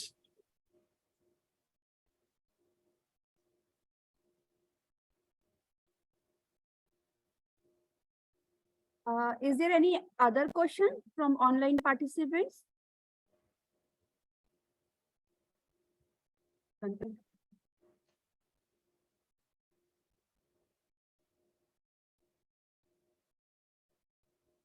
Thank you so much, sir, for your valuable insights. Your dedication to academia, your passion for research, and your commitment to knowledge are truly commendable.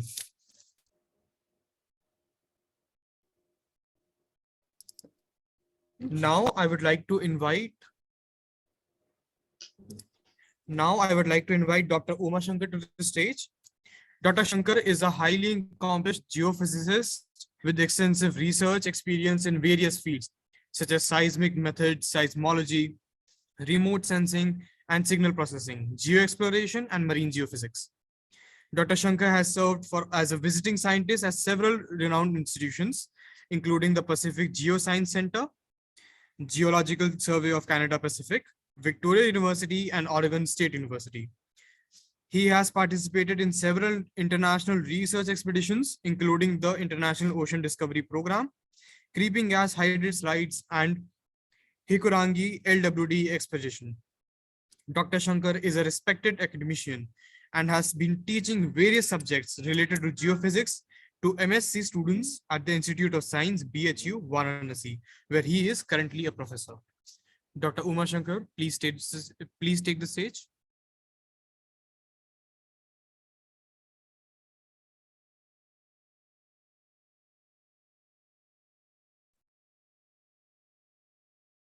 Thank you very much for the introduction. Good afternoon, sir. Good afternoon. Good Sir, afternoon. thank you so much for joining us, because I heard that you are suffering from dengue. So thank you for taking time for us. Yeah, please, sir. Yeah, thank you very much. I was supposed to be there physically, but due to the unavoidable circumstances, due to this dengue case, I am unable to visit the Amity University. I'm missing you people physically there here. But anyhow, I am going to present my talk here on seismic hazard analysis and site characterization of the cities in Indo-Gangetic plain using microtremor measurement. So this is shared. My screen is visible. Yes, sir. Your screen is visible, and we So- have 25 minutes. Is that okay, sir? Yeah, it's okay. So I can finish in a stipulated time. Before that, and sometimes for the discussion. So Thank you, sir. we are doing basically seismic hazard analysis and site characterization in the Indo-Gangetic plain cities. So this program was initiated by Ministry of Earth Sciences to characterize the soil, because in the Indo-Gangetic plain there are several cities, suppose Varanasi, Gorakhpur, Allahabad, and these are the main cities where urbanization is taking place very fast. But there was haphazard construction of the buildings and multi-story buildings, and there is in the industry buildings, and there is no site characterization, because site characterization study is important for this metro cities to understand what is the load bearing capacity for this soil basically.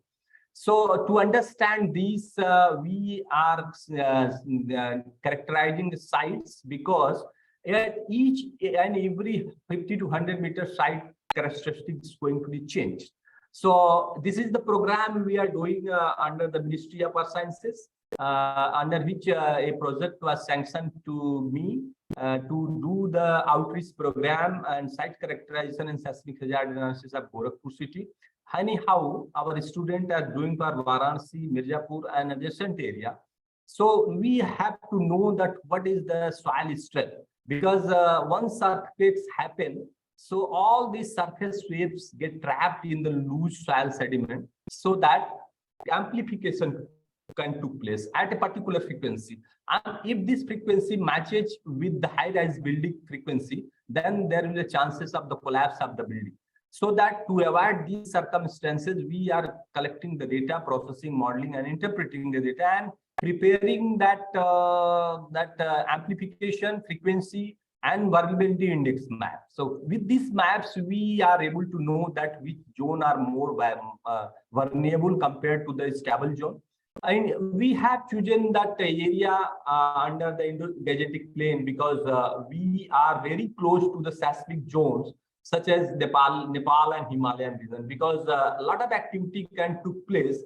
Daily, you can see that just day before yesterday, there is 6.2 magnitude earthquake happen, and their tremors can be felt everywhere. So some of the earthquakes which magnitude is less than 4, magnitude less than 4, that can't be felt by the human being, but other animal and species can felt it. But our seismometers, which is a very low frequency seismometer, is designed at broadband, which can detect the very low frequency and very lower magnitude of the earthquake. As you know that lakhs of earthquakes happen daily with a very small magnitude, because Earth always vibrates with a certain frequency. So these frequency we can measure with the very low frequency seismometers. And these data we can analyze and see that where amplification can take place. And this study I'm going to just enlighten here. And under this program, I'm very much sure and announced that this is the outreach program, so that we are providing training to the student and faculty members in the site characterization and seismic hazard analysis. And we have the 5 sets of equipment we have prepared under this program. And we are collaborating and providing training to the student and faculty members. So this is the the schematic diagram. You can see that there are n number of causes to vibrate. The small magnitudes of vibrations can be observed. This can be due to the natural things, just like the ocean tides and land-ocean interaction, air pressure differences, and there is the man-made vibrations such as there is traffic and industrial noise. That can be detected with a small instrument that is called the seismometer, a very low frequency, suppose 0.01 hertz to up to a 90 to 100 hertz frequency. And this can be analyzed, and FK spectrum can be drawn from this one.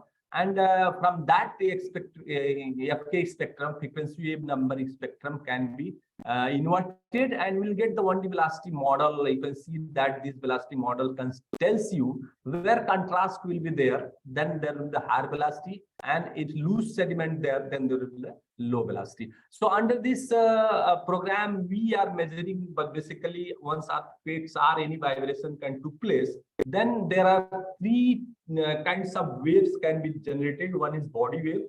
In body waves, two types, that is P wave and S wave, and that is the surface waves. Surface waves are more destructive. That is called the love wave and Rayleigh waves. So love wave and Rayleigh waves travels on the surface, and these particle motion is elliptical and shear horizontal, so that most of the destruction can took place with the surface wave. So these surface waves we can record in the three component seismometer, which can where geophone are placed in a Campbell balance with the north, south, east, west, and vertical component. So in these three components, we are measuring the surface waves, and these surface waves again we calculate the spectrum of these surface waves, and these spectrums can tell us that at what particular frequency this soil is going to amplify. So this is the seismotectonic map of the region of Indo-Gangetic Plain. You can see that this is the zone where Indo-Gangetic Plain, where major cities are Patna, Varanasi, Kanpur, Lucknow, Bareilly, Agra, Gorakhpur. These are the major cities where industrialization and urbanization is taking place very fast. And these are the fertile lands, and resources are available, so that from many people from villages and other places are going to accommodate in this city. So that soil characterization for that purpose is very, very essential in this region. You can see that from the Himalayas, a lot of thrusting and there is a subduction, and two places are going to collide to each other. And that collision basically give the jolts to these plain areas. And these plain areas having most of the alluvium sediment deposit of the use even a kilometer or so, more than that. So that can affect the buildings and other things if higher magnitude earthquakes could be happen in this area. So you can see that there is a number of faults can be marked here, which can provide the conduits for these energy to come on the surface. So once this energy can come on the surface, and this can be trapped in the loose sediment for the longer duration, so destruction can take place very high.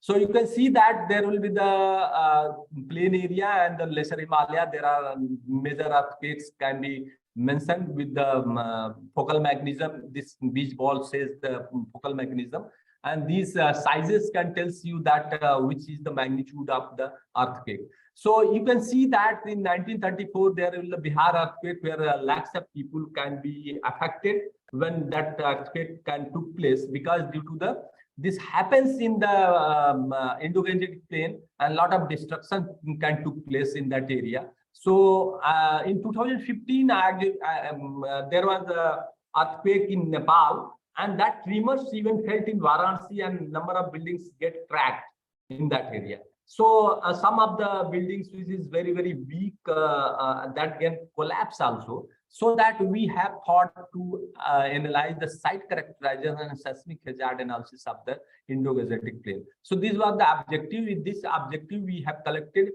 data in Varanasi, Gorakhpur, and adjacent area to understand the soil characteristics and what is the hazard can affect in this area. So that this was the objective to study the site characterization in this area. So this is the schematic diagram. You can see there will be the, you can see that from deeper portion, there will be the fault where this active plates can rub to each other, and seismic energy in terms of the heat and other things can be accumulated. And this point find a pathway to release, then this come to the surface and destruction can take place. So here you can see that, and the seismometer can put in the hard rock area and in a soft rock area. Hard rock area, you can see that where maximum amplitude, you can see that there will be the P waves, and there are S wave and there are surface wave accordingly. Here you can see that there is the P wave small magnitude and surface wave magnitude is very, very high compared to the hard rock area. So soil characteristics when earthquake vibration can took place, amplification is less in the hard rock area compared to the soft rock area, and this amplification can damage this building and collapse can took place like this. So that to avoid these circumstances, we have to know what could be the strength of the building and what could be the piling. So as you know that in Japan, there are a number of earthquakes are daily. So, and not every building is going to collapse because they are designed in such a way, and they have studied the soil characteristics in such a way that which kind of piling we have to give for the building, which can be stable, even though if an high order magnitude comes and there is no destruction and collapse can took place. So here you can see that we are measuring just this is the relay waves can travel just as a monogram. You can see with the time series, there is just like that, there is no very high amplification, but there will be the trains of waves travel in that fashion. So once we take this this spectrum of this series, then we'll get that where amplification can take place. Here you can see that this is the relay waves where in 3D how is the particle motion is going. It's a retrograde elliptical motion is there. So that is destruct in the if it is travel in the material, so its elliptic nature of the particle motion can destruct the buildings or any objects very drastically. And this is the love wave, which is shear horizontal movement, means there will be the zigzag motion of this love waves also destruct the structure very fast. So that these two surface plates are very, very essential to study the in terms of the destruction point of view. So these are Rayleigh waves and love waves are very, very crucial on the surface waves because they travels on the surface. So here we are using the direct methods based upon the earthquake-based data generated, and there will be the site reference method with the horizontal to vertical spectral ratio method, and there will be the seismic noise-based method with reference, spectral ratio method, spectral analysis, and without reference horizontal to vertical spectral ratio method, and there will be the indirect method that just like SASVA and MASVA, multi-channel analysis of surface wave, and passive seismic noise, array analysis, and numerical simulation can be done. This depends upon the what kind of instrument do you have to measure these kind of waves. So now we have the seismometer of very 10 second to 90 hertz frequency measurement instrument and there, and we followed that horizontal to vertical spectral ratio method. And there will be, we have applied also the site reference method. In site reference method, what we do the measurement at the hard rock area, and to correlate with this hard rock area measurement with the soft rock area, just like in Indo-Gangetic Plain, and try to understand that with reference to the hard rock area, how much soft rock amplification can take place. So this technique was developed by Nakamura in Japan first, and nowadays it's from 2-3 decades. It's very popular and very cost-effective technique, and no destruction can take place. And this measurement you can take in the early morning where there is no noise disturbances will be there, or in the late night, so that external noises apart from the earth vibration external noises can be avoided. Even though if you can measure in the daytime, so there will be the traffic movement, human movement, and industrialization noises can be added in this one, and we can filter it out with the band pass filtering and filtering techniques, so that data can be smooth. So this is the example. You can see that where amplification can took place. This is the, you can see that Precambrian basement, and there is a tertiary Mesozoic sediment. This is the model basically where amplification can took place, where contrast can be very, very high. So here you can see that the quaternary and tertiary, there will be the shear wave velocities around at this boundary is 411 meters per second. And that's tertiary Mesozoic and Precambrian basement velocity is 1830 meters per second shear wave velocity. So you can see that where contrast is very, very high, so amplification is more, and this where contrast is low, amplification is low. And rest of the part, if uniform sediment is there, flat spectrum we are getting. So you can see that there are two frequency we are getting where amplification took place. One is this one, 0.27, and another one is 0.96 hertz frequency. And amplification is just double of this one. You can see because velocity contrast is more at this level compared to this level. So this is the instrument we use that called the SRI recorder with GeoBit 100 5-second sensor, where you can see that there is a very small half kg instrument is there, where this instrument we place in a 6-inch dig hole, because there will be the wind and other things will be there. So wind noise we want to avoid, so that we place the instrument 3 components seismometer in a hole, so that wind and other noises can be reduced. With that, we have connected a GPS, which can give you the latitude, longitude, location, and this will be the digitizer where data can be recorded. And there will be a laptop connected with that and battery, which can provide the power supply. And in laptop, we can see the how recording can took place. So this is the you can see that this is the parameters. So we see, and the battery supply it's a volt 8 to 12 volts can be used. And there will the small dimension of this instrument is 24-inch diameter and 27-inch in height, and weight is less than or about 1 kg. And upper frequency limit is 89 hertz, and temperature range we can operate in -15 to 60 degrees centigrade. And recording channel is 3 component. You can see that how we can record the data in a 3 component manners. So this is the data we have recorded in the 3 component. There is east-west component, this one, north-south component, this one, and jet component, this one. So as we see that there will be the 3 component data, and so it looks like similar to that one. East, west, and north, south component data record mostly the Rayleigh waves and Love waves, surface waves. And these data will be noisy compared to the vertical component data, so that these two average it out and divide it with the vertical components. So we get the H/V ratio. So you can see that we apply this formula. We analyze this with the sample by sample. You can see the 5 to 10 second sample. These lines show you that this data can be sampled every 5 seconds. And this data, 3 component data is sampled. And north, south, east, west component data is square root and average it out and divided by the jet. So here you can see that each and every samples give you the H/V horizontal to vertical spectrum with the frequency.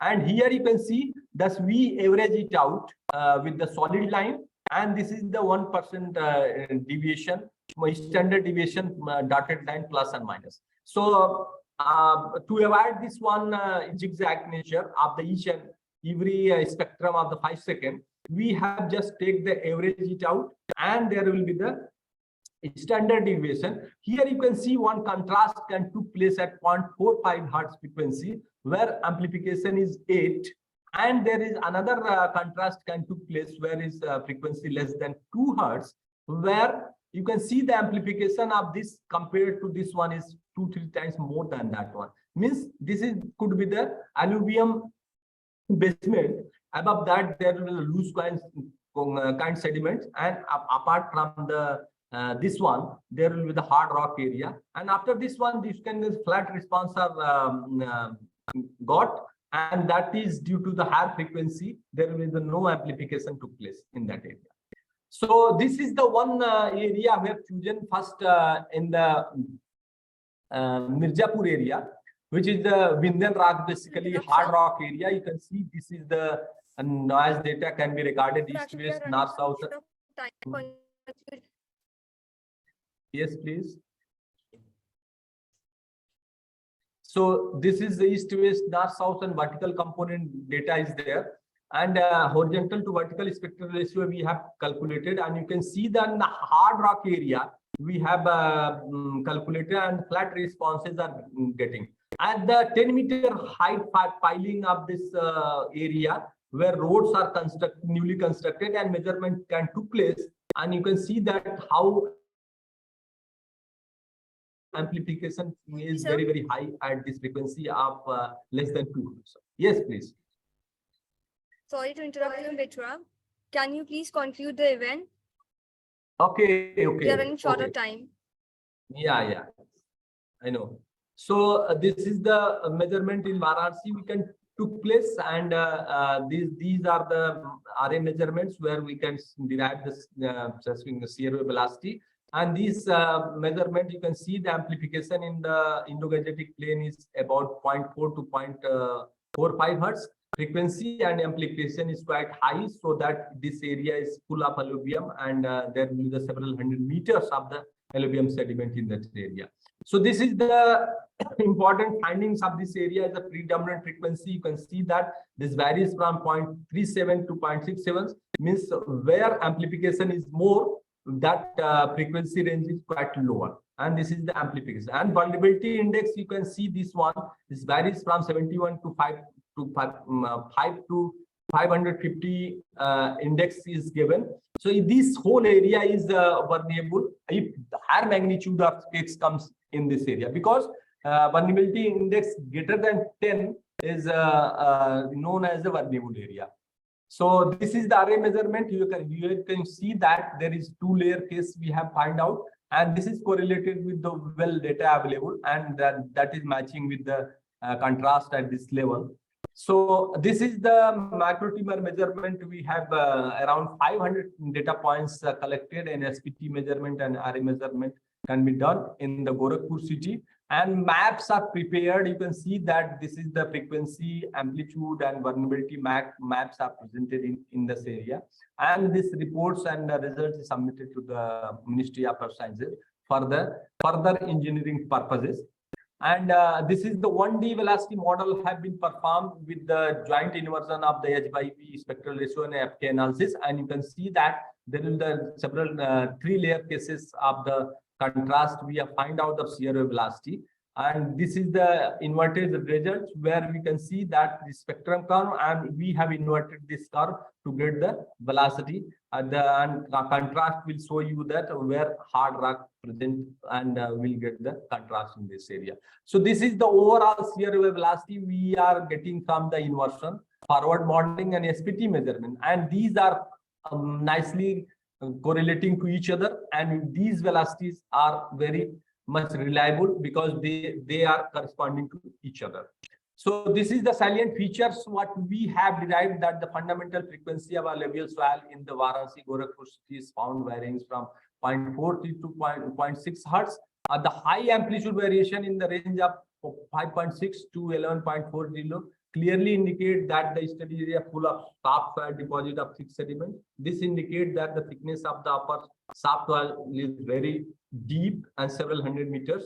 The uppermost soft sediment shows the shear velocity variation 300 meters per second to 50 meter depth, which may be the boundary of Holocene 1 and Holocene 2.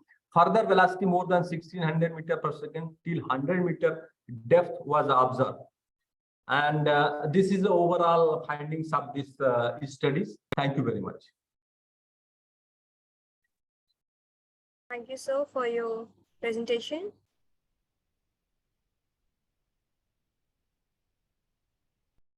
It's the end of our event.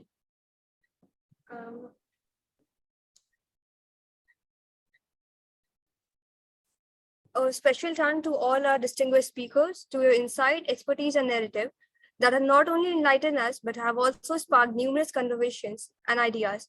We are profoundly grateful for all the times and effort and passion you have poured into your session, which is undoubtedly have been a cornerstone for this event's success. In conclusion, while the session ended today, the dialogue initiated here should be and will always be continued for our respective spaces. Let us carry forward the spirit of collaboration and the hunger for knowledge until we meet again. Stay inspired, stay connected, and until we meet next time. Take care and have a good evening.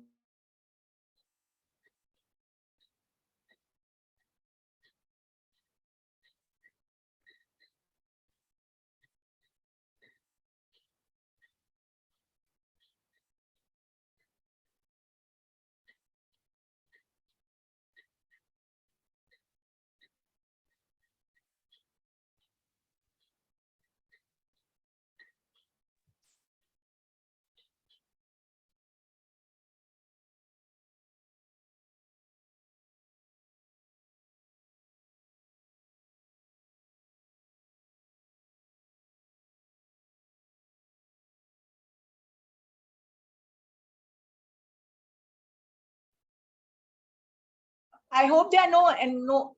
Hello, are there any more sessions?